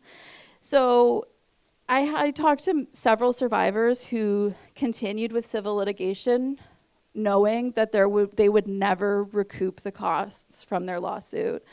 And they did it for many of those motivations I talked about at the beginning. This caused pretty significant financial strain for them. So one example is a woman remortgaged her home to pay her lawyer an hourly rate because she wanted that justification. And this put her in a pretty financially precarious position. And even those who didn't have to pay hourly because they were represented on contingency, meaning that the lawyers would take a certain percentage at settlement or whatever the damages award was, they still spoke quite a bit at length about both direct and indirect costs of engaging in the litigation. So this could be, and this was a common one, was missed opportunities due to trauma symptoms that emerged every time something happened in the case. So there's a motion and the outcome wasn't what I hoped it would be, and now I'm gonna take a few days off work because I feel sick. That was kind of a common one in terms of the major updates about litigation, or having to collect documents for discovery was quite time consuming for many of the survivors, especially ones that had a lot of documents that they needed to assist in locating. The cases, for example, where the sexual assault happened in the workplace often resulted in reputational harm to the survivor who reported, so missed opportunities like promotion. In my first book, I talk about a woman who was denied tenure after she reported, and then she had to appeal the decision, tenure at the university, sorry. And I've spoken to several people who have had pretty significant consequences on their professional reputation as a result of either being sued in defamation or engaging in the civil legal system. A major finding, again, too, and this is replicated in a lot of healthcare studies, was just really significant health outcomes, negative health outcomes, which is replicated in many studies linking trauma to healthcare. Autoimmune disease was frequently attributed directly to the trauma and stress. And some felt like, especially for the folks who got sued in defamation, because you have to consider when you're sued in defamation, you don't consent into the civil legal process. There's no one talking you through, okay, this is what's gonna happen at discovery. No, you're going in. You can't really just exit out. And so for many of them, especially the folks being sued in defamation, I talked to many who had autoimmune diseases emerge following the defamation suit against them. And then, of course, mental health, therapy, medication, those things aren't free for folks that don't have insurance or benefits, often paying out of pocket. So there are very, very tangible costs attached to being sexually assaulted, and there's tangible costs attached to engaging, whether it be the criminal legal system or the civil legal system or reporting just generally.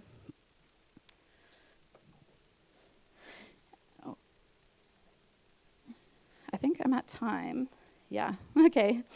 So just briefly, discovery. There's a lot of different tactics that lawyers assisted with discovery and trial, prepping for disclosure of personal documents, conduct of opposing counsel, and the perpetrator were both very much indicators of how it would go, and there are lots of examples of good advocacy, both from opposing counsel, and there's a lot of not so great conduct of opposing counsel. I talked way too much, because I guess I'm very more excited about this new research than I realized, but I'm happy to chat. I just wanted to, I'll just focus on a couple things, what to consider when prepping someone about whether to make the decision. Of course, support system, who's there for you, family, friends, therapy, your overall health and well-being. Like I mentioned, many of the survivors I spoke to are dealing with a lot of other health consequences tied to their the abuse that they experienced, which takes up a lot of time and advocacy in and of itself to navigate the healthcare system, timelines, life priorities.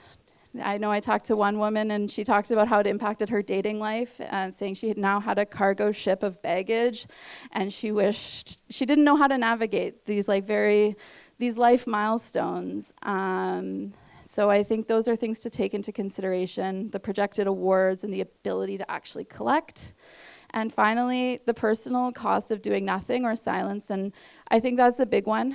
I'm biased because everyone I spoke to had been involved in the legal system, but for all of them, the personal cost of doing nothing, for not initiating some sort of report or legal action, felt like that would be the worst punishment of it all.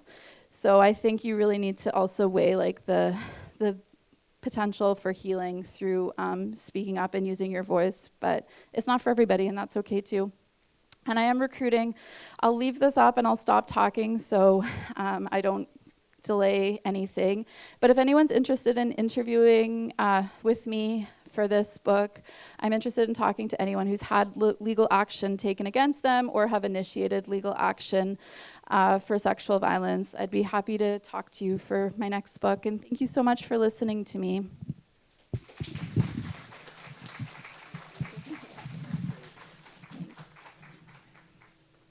Thank you, Mandy. I'm just going to take a second to talk a little bit about what Mandy just said.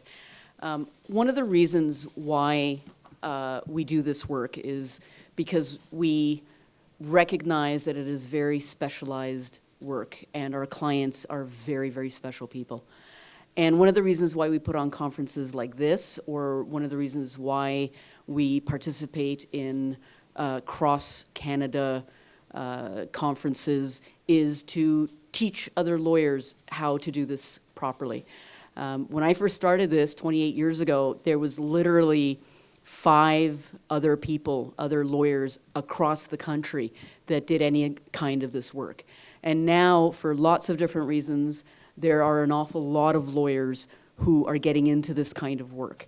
And the ones who want to do it well learn. And we're here to teach them. We're here to show them our experience, help them with their cases so that they can actually do the best possible job for clients. One of the other things that I actually just wanted to mention as well is that Mandy talked about cases bringing on change, and she talked about criminal cases bringing on change. But I guarantee you that in seeing how institutions have dealt with their policies over the course of the last almost 3 decades, settlements bring change. Because when you hit an institution in the pocketbook, all of a sudden, sometimes people actually start looking at things and creating better policies or enforcing their own policies. Not always, but there is good that comes from settlements as well. You don't have to go to trial, but sometimes when we do go to trial, then yeah, that's splashy. But Mandy, I am so excited about this book. I can't wait to see it. I think it's going to be an eye-opener for a lot of people. So our last speaker is going to be introduced by my platonic life partner, Kevin, who's my clerk and my longest-lasting relationship, which is true. And sad at the same time. And sad at the same time. And, you know, we do a lot of things the same time, the same day, whatever, you know. Whatever, okay, goodbye. And one of them is continuing to comment on the previous speakers before we let the next one up. I just want to touch on one thing that Mandy also mentioned that some of the interviewees had said about finding a lawyer that specializes in this area, and I can't agree with that more. Your claim is not like a motor vehicle accident. It is not like a medical malpractice lawsuit. So you need people who understand that. And now that there are more lawyers practicing in this area, I would also emphasize, find the lawyer that you feel comfortable with. Because from the time you retain that lawyer to the resolution of your matter, be it through judgment or settlement, it could be anywhere from 2 to 5, 7, 10 years that we've even had. And you're talking about arguably the worst thing that's ever happened in your life. You want it to be, you want to have a relationship with that lawyer that you are comfortable in. So don't just settle for somebody who's trying to hustle you to a retainer, signing a retainer. There's many more out there. Keep looking. So yeah, I am a law clerk at Yellowknife Ellis Gluckstein. I've been working for all the lawyers that you've seen talking here today from our firm. I've also been asked to remind you, on the tables here and out in the lobby, there is the QR code. And we would like you to use it, give us your comments. It helps us with the programming. It helps us to hear your feedback. And it can be anything that you wish to tell us. You can comment on the speakers. You can comment on the topics that we've brought up. You can talk about your favorite person who brought up the QR code earlier. And anything, it's whatever you want. So please just get it out there and comment away. I'd also like to thank all the previous speakers today. Bob and Kelly and Dr. Lawson. Iona, is she still here? I don't even see her. Oh, well, thank you anyway. All our sexual assault committees, centers, and their representatives who came today, and our next speaker as well. During the course of these many cases that I've worked on over the years, I try to tell our clients to engage as much as they can with their own lives. Don't let this litigation take over your life as well. There's been enough taking from your lives. It never should have been done in the first place. So if gardening's your thing, keep gardening. If you need to take a vacation or observe a holiday, when I call trying to schedule dates, let me know. We're going to work around that, so you deserve that time. You deserve your lives. And then at some point, it sort of shifts where I start saying, if we see the end coming, what's your life going to look like after this? When this is over and you can finally put the litigation away, where are you going to spend that time and that energy you've spent focusing on this? Where is it going to go? And luckily, our next speaker is going to help you sort that out, because maybe you never even thought of that before. Maybe this is just where you need some help even to start envisioning what's going to happen afterwards. So again, get out your phones, because her information is going to be coming up here on how to contact her. It is my true pleasure and deep, deep honor to introduce the next speaker, Lola Graham. Lola is a trauma-informed well-being educator, life coach, speaker. She's really fulfilling our theme this year of thriving after trauma by bringing us a presentation entitled Self-Reclamation After Trauma, A Survivor's Guide to Healing, Rebuilding, and Thriving. Please put your hands together and welcome my dear friend, Lola Graham.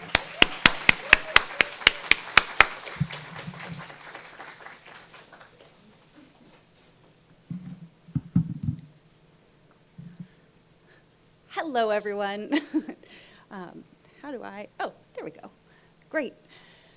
It's wonderful to be here, which is a weird thing to say when it's also such a hard and heavy topic. But there's something so special coming into a room of people who are willing to hold space for the reality of harm that exists in our world. And I really do believe that if more people were willing to sit, to listen, to hold that hard truth, that our world would change really quickly because it's hard to sit with that and then not want to do something different. So today I'm going to be talking about self-reclamation after trauma, what it means to heal, rebuild, and thrive. And I think that the really important thing here is recognizing what we're talking about is coming back to an understanding of our inherent worth and value that was there all along. The trauma may have taken away our ability to see and remember who we are, but that is not permanent. That said, what it means to thrive as a survivor is so wildly different than what thriving is often marketed as to the world as a whole. It's not about being able to smile and be positive every time. It's learning how to live with that pain that may never fully go away, and at the same time, learning how to never deny the joy that's there too. So I'm Lola, my pronouns are she, her, and I'm a trauma-informed well-being educator. So what that means is I run things like workshops, meditations, groundings for organizations. I create resources for those who feel like they need to bring a little bit more care into the space. I work with people one-on-one, especially when they're feeling like they just really need someone to hold themselves accountable to caring for themselves, or perhaps feel like no one in their world quite gets it. I also run a free newsletter for mental well-being and trauma healing. It's called Living Well Daily. With that newsletter, the nice thing about it is if you can take one thing away from it every once in a while, that can maybe nudge you in the right direction. I'm also a two-time survivor of sexual assault, which I'll share a little bit about as we keep moving forward, and I'm an advocate too. I'm an advocate for Survivors for Justice Reform, which I'll tell you a little bit more about after, and I'm just happy to be here to talk about a difficult thing. But before we do, let's just pause for a quick moment and take a nice deep breath together. Because let's be real, this is a heavy topic. So let's honor that and create a little space in our bodies. So I want you to take a second, feel your feet on the ground maybe, the chair holding you here in this space. And let's take a breath together, breathing in for 4, 3, 2, 1, out for 6, 5, 4, 3, 2, 1. And as you continue to move forward today, maybe you can keep those deeper breaths, longer exhales going, just to help you ground a little bit of safety in your body while we're talking about something maybe a little difficult. And because we've talked about how important self-care is today, I know that it's important to be able to have resources that you can take with you. So if you do want to scan this, you're welcome to. It'll give you 4 or 5 meditations that you can use for your care at home. There's some journal prompts to help you with that self-reclamation process. And then there's also a list of some trauma-informed principles and how to think about that both from a survivor's perspective and an ally's perspective, so you can continue the learning as you move forward. Plus, if you sign up for this, you'll get subscribed to my newsletter, and you can unsubscribe if it's not for you, or take a little nugget from it here and there. So, first, before we talk about self-reclamation, what we need to stand with honestly is that the harm's not just in the trauma itself, it's also in the aftermath. It's both of these that come together. We as a society are generally not very trauma-informed. This room would be certainly an exception to that, and that's something beautiful. But what happens when someone ends up in a situation like sexual abuse and they have no background on what it means to experience a trauma? Natural things like our nervous system responses become reasons that we feel shame, become signals that make us think that we're broken when we're really just responding naturally to something difficult. And when society as a whole lacks that trauma-informed approach, you really feel isolated and like there's no one to talk to. So today, what we work on together is developing a deeper understanding of what it's like to go through it and then how you come back from it. One of the things that makes going through something like sexual assault so darn hard is it really strips you of your feeling of power. And I love this quote because it talks about how the word power has two different meanings.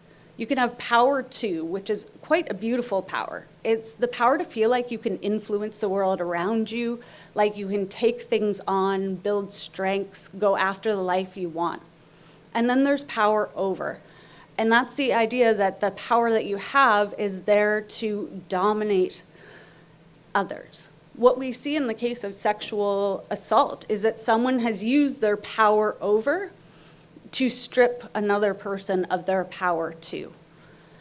And what that looks like is something that I've experienced a couple times. So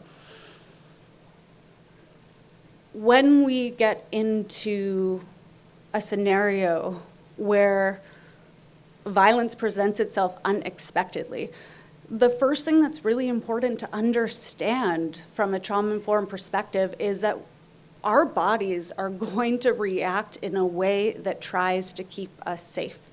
The first time I was sexually assaulted was when I was around 18 years old.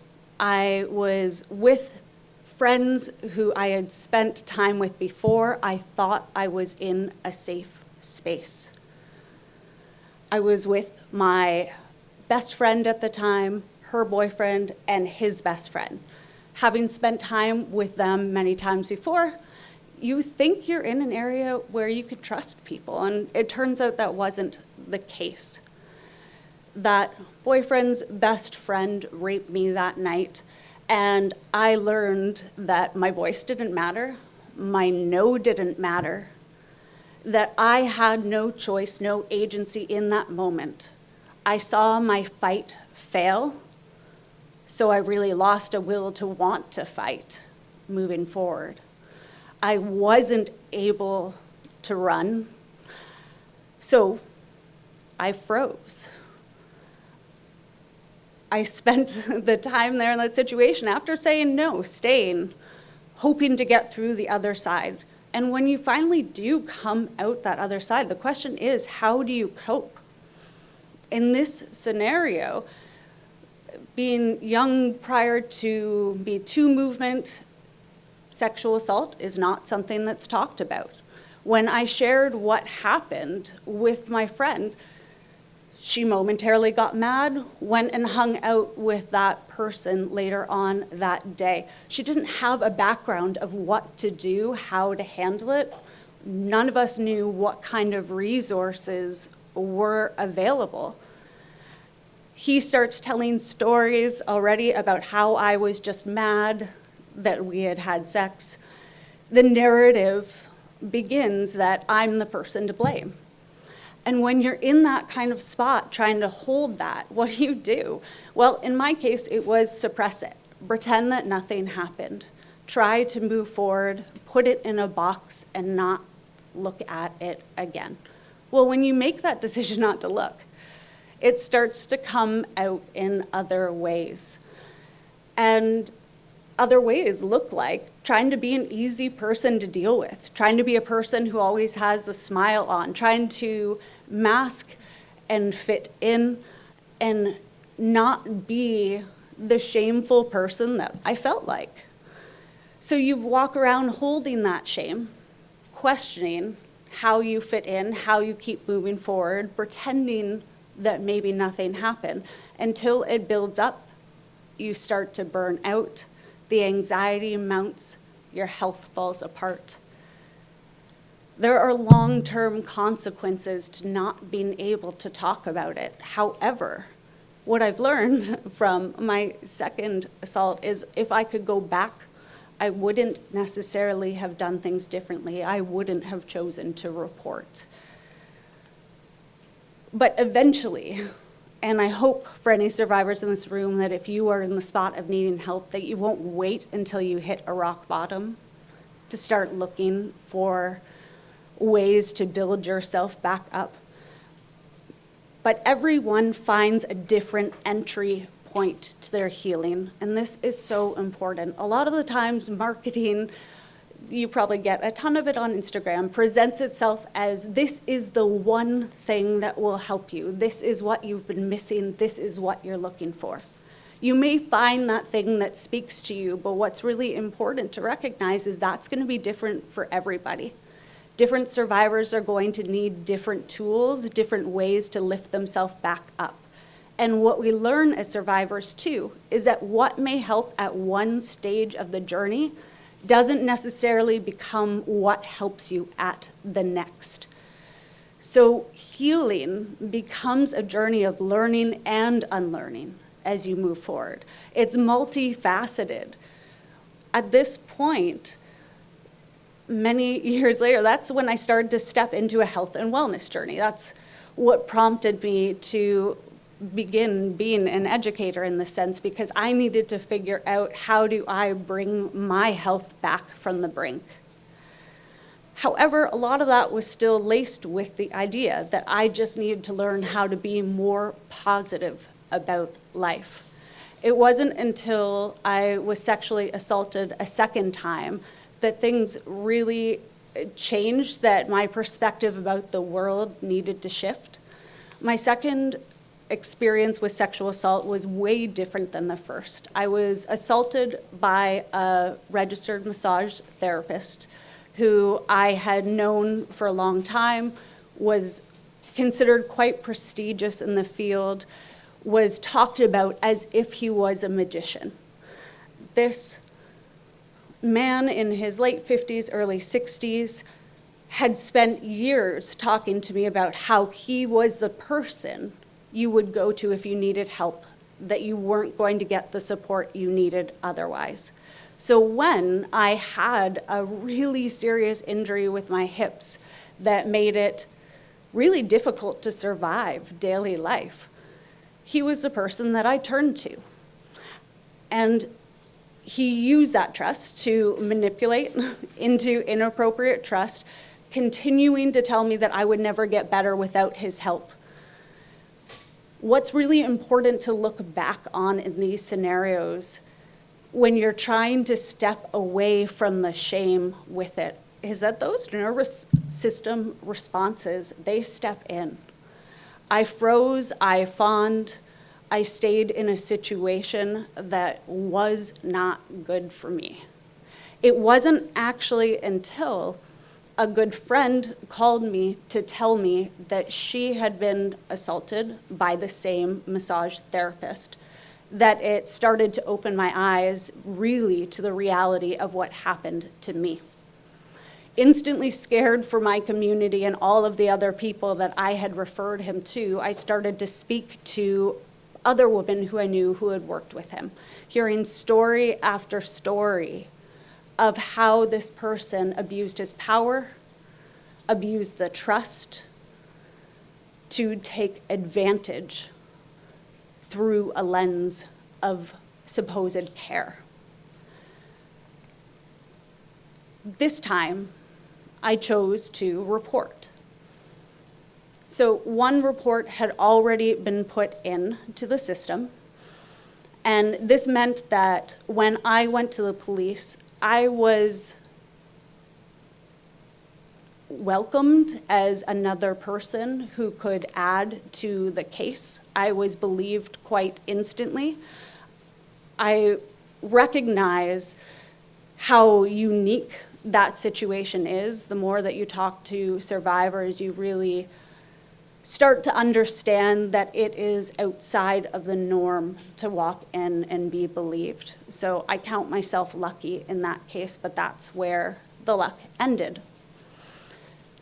The process with the criminal legal system took 26 months, several canceled trials. I never ended up getting a chance to testify before my case was stayed. The system took too long. When they tell you that what you need to do is your part in society to stand up, to speak your truth, what you end up learning is that that system that wants you there can't even prioritize the case happening quick enough. This is why we need changes desperately to our system. 26 months of re-traumatization, of freezing my narrative, of holding my story exactly as it was shared to the police. You stay that victim who's incapable of really starting the healing process during that. You want to show up exactly as you're asked. So day after day, you wake up replaying, staying in that narrative, getting ready to share it in the way that they want, only to have that fall apart.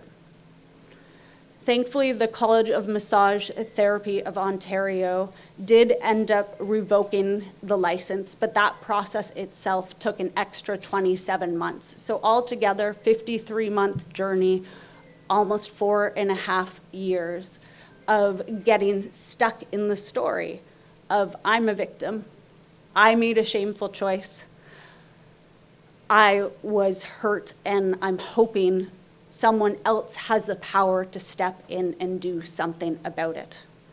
But when you recognize that those other people aren't going to step in, it comes time for you to step in and reclaim your own power and try and decide, how do you live in a world where this can happen not just once but twice, in a world where this is happening to other people? How do you live with that? Well, where I started was out of denial and smile, trying to keep that happy face on. When that started to fall apart, you get paralyzed and shut down. And then when you finally begin to step out of that, you're in a body you don't recognize, a mind that doesn't work the same. And that's where the work begins, is starting to reclaim your choice, reclaim an understanding of who you are. And I love this poem when it comes to reclaiming choice and understanding the gravity of what it means as a survivor for moving forward. It's called Good Grief. Let your heart break so your spirit doesn't. Well, in the case of sexual assault, your spirit can really start to break. And to me, what that means is you get apathetic, you get cynical to the world, and you forget just how meaningful and purposeful life can be, and that you can do something about it. So reclaiming who you are is about stepping back into that spirit again. It's about letting your heart break and knowing that you can mend it. So I had to meet myself exactly where I was at, with compassionate awareness and acceptance, understanding how that trauma was living in me and no longer looking at myself as a shameful person for what I had been through. When you come to that place of acceptance and say, I'm not shameful, I'm not broken, this is where I am, it really starts to build hope. But then alongside that hope comes all the feelings of anger, grief, of betrayal. And so here, in dealing with this, you're recognizing you're hurt deeply but not broken. For survivors, it is easy for us to feel like we're broken, but we're not. The shame was never ours. But part of the reason why we feel broken is that internally we're lacking a psychological and physiological safety. So that reclamation process comes down to rebuilding your relationship with yourself and with the world and the community. Rebuilding a sense of safety becomes a really interesting and unique thing as a survivor, because you've been shown that there are instances that you're not going to be safe and you're going to have to live with that. But then at the same time, you start to figure out, well, how can I be a safe person for myself? And that can start with recognizing how our stories are stuck. Our mind is so darn powerful when it comes to beginning to take charge of your power. How we talk to ourselves dramatically shifts the world, and same with how we talk to each other. So it's leading with compassion and starting to look at who else is holding your story and how do you pull it back. So you're rewriting from a different voice. Instead of the shame that was who I was identifying as, I started to understand that shame was simply something that I was feeling. And that distinction, that separation starts to build safety, starts to challenge the black and white thinking, and helps you come to a point where you can start to redefine what it means to get better. Redefining well-being meant rejecting a narrow idea of well-being. It wasn't just about holding positive emotions any longer. It was about expanding my container so that multiple emotions could exist at once, so that I could be there with joy, but also acknowledge that in the background, grief and anger were still existent. For something like that to happen, we need to start to make space for all parts of us and not look at these parts that are hurt as damaged parts. They're expressive parts that are helping us navigate really important information about the world.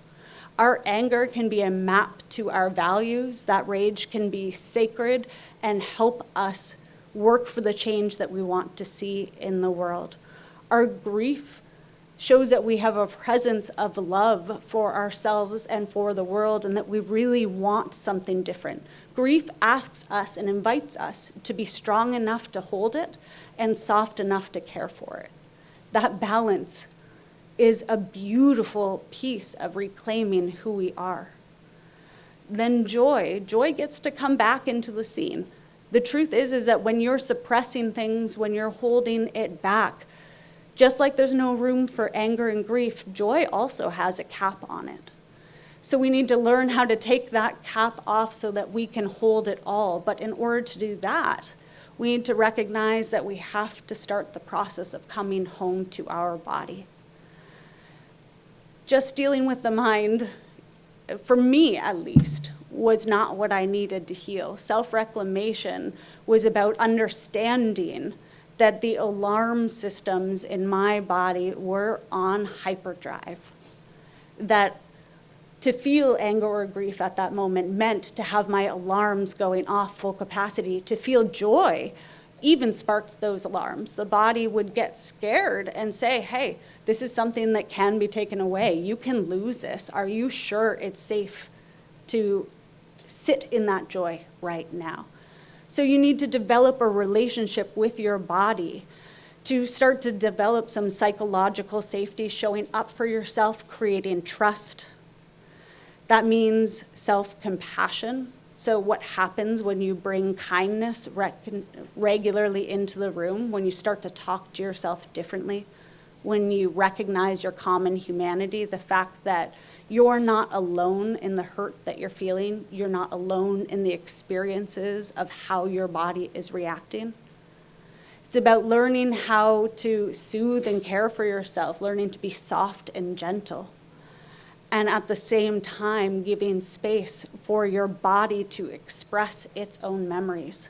We can journal for the mind, but when it comes to the body, oftentimes that anger and grief needs to figure out how to move through.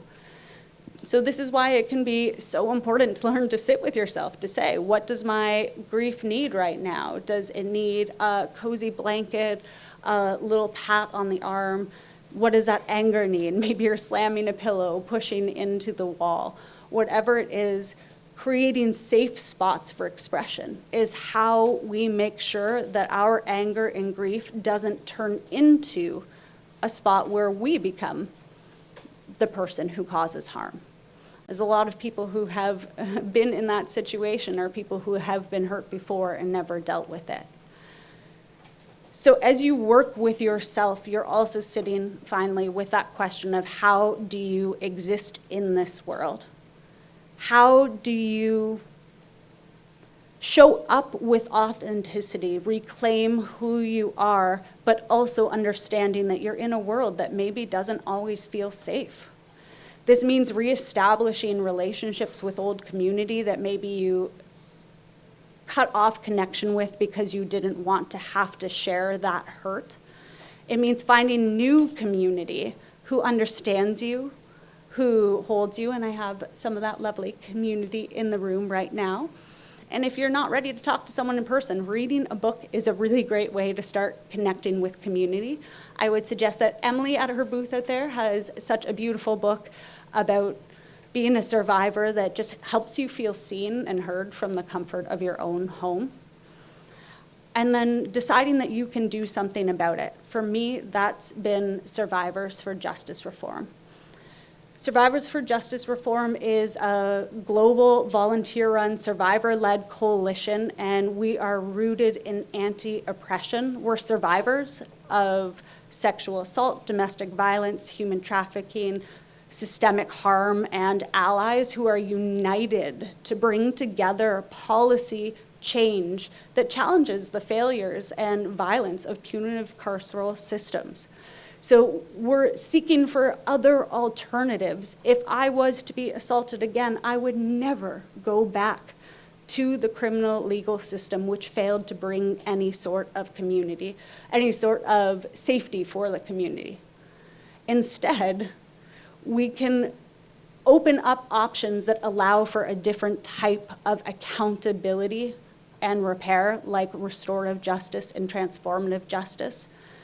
And thankfully, this group is helping to try to create the policy change that will allow that, especially in Ontario right now, where a Crown policy actually blocks people from being able to move towards a restorative justice process once they've started through the criminal legal system. So we want to see that policy changed.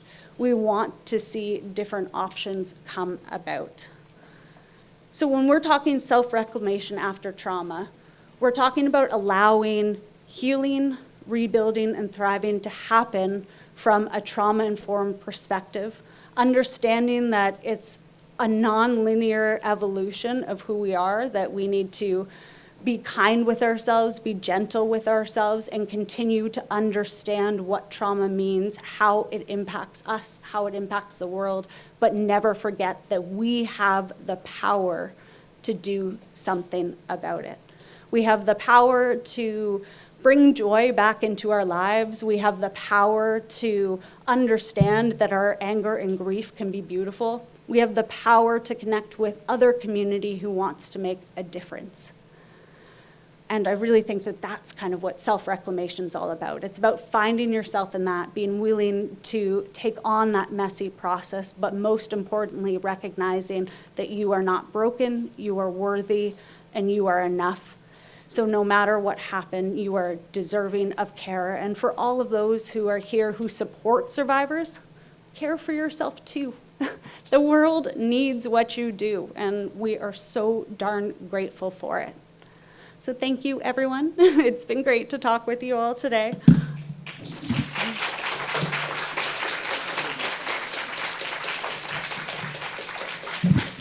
Thank you. That was very powerful.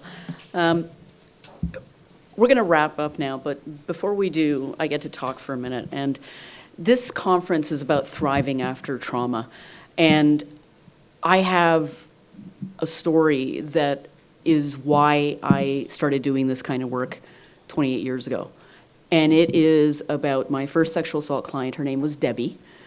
And she came to me, and the person that she came to me with said, "You're in good hands, Debbie. You're a survivor." And Debbie, who was very, very high at the time, said, I don't want to survive, I want to live. And that's why we're all here today. That was my first case, and it lasted a long time. And back then, these cases were, you know, very difficult, much more so in some ways than today. And the amount of money that we were able to get her wasn't a lot, but it allowed her to move out of Toronto, where it was really bad for her addiction, and buy a house in Elliott Lake.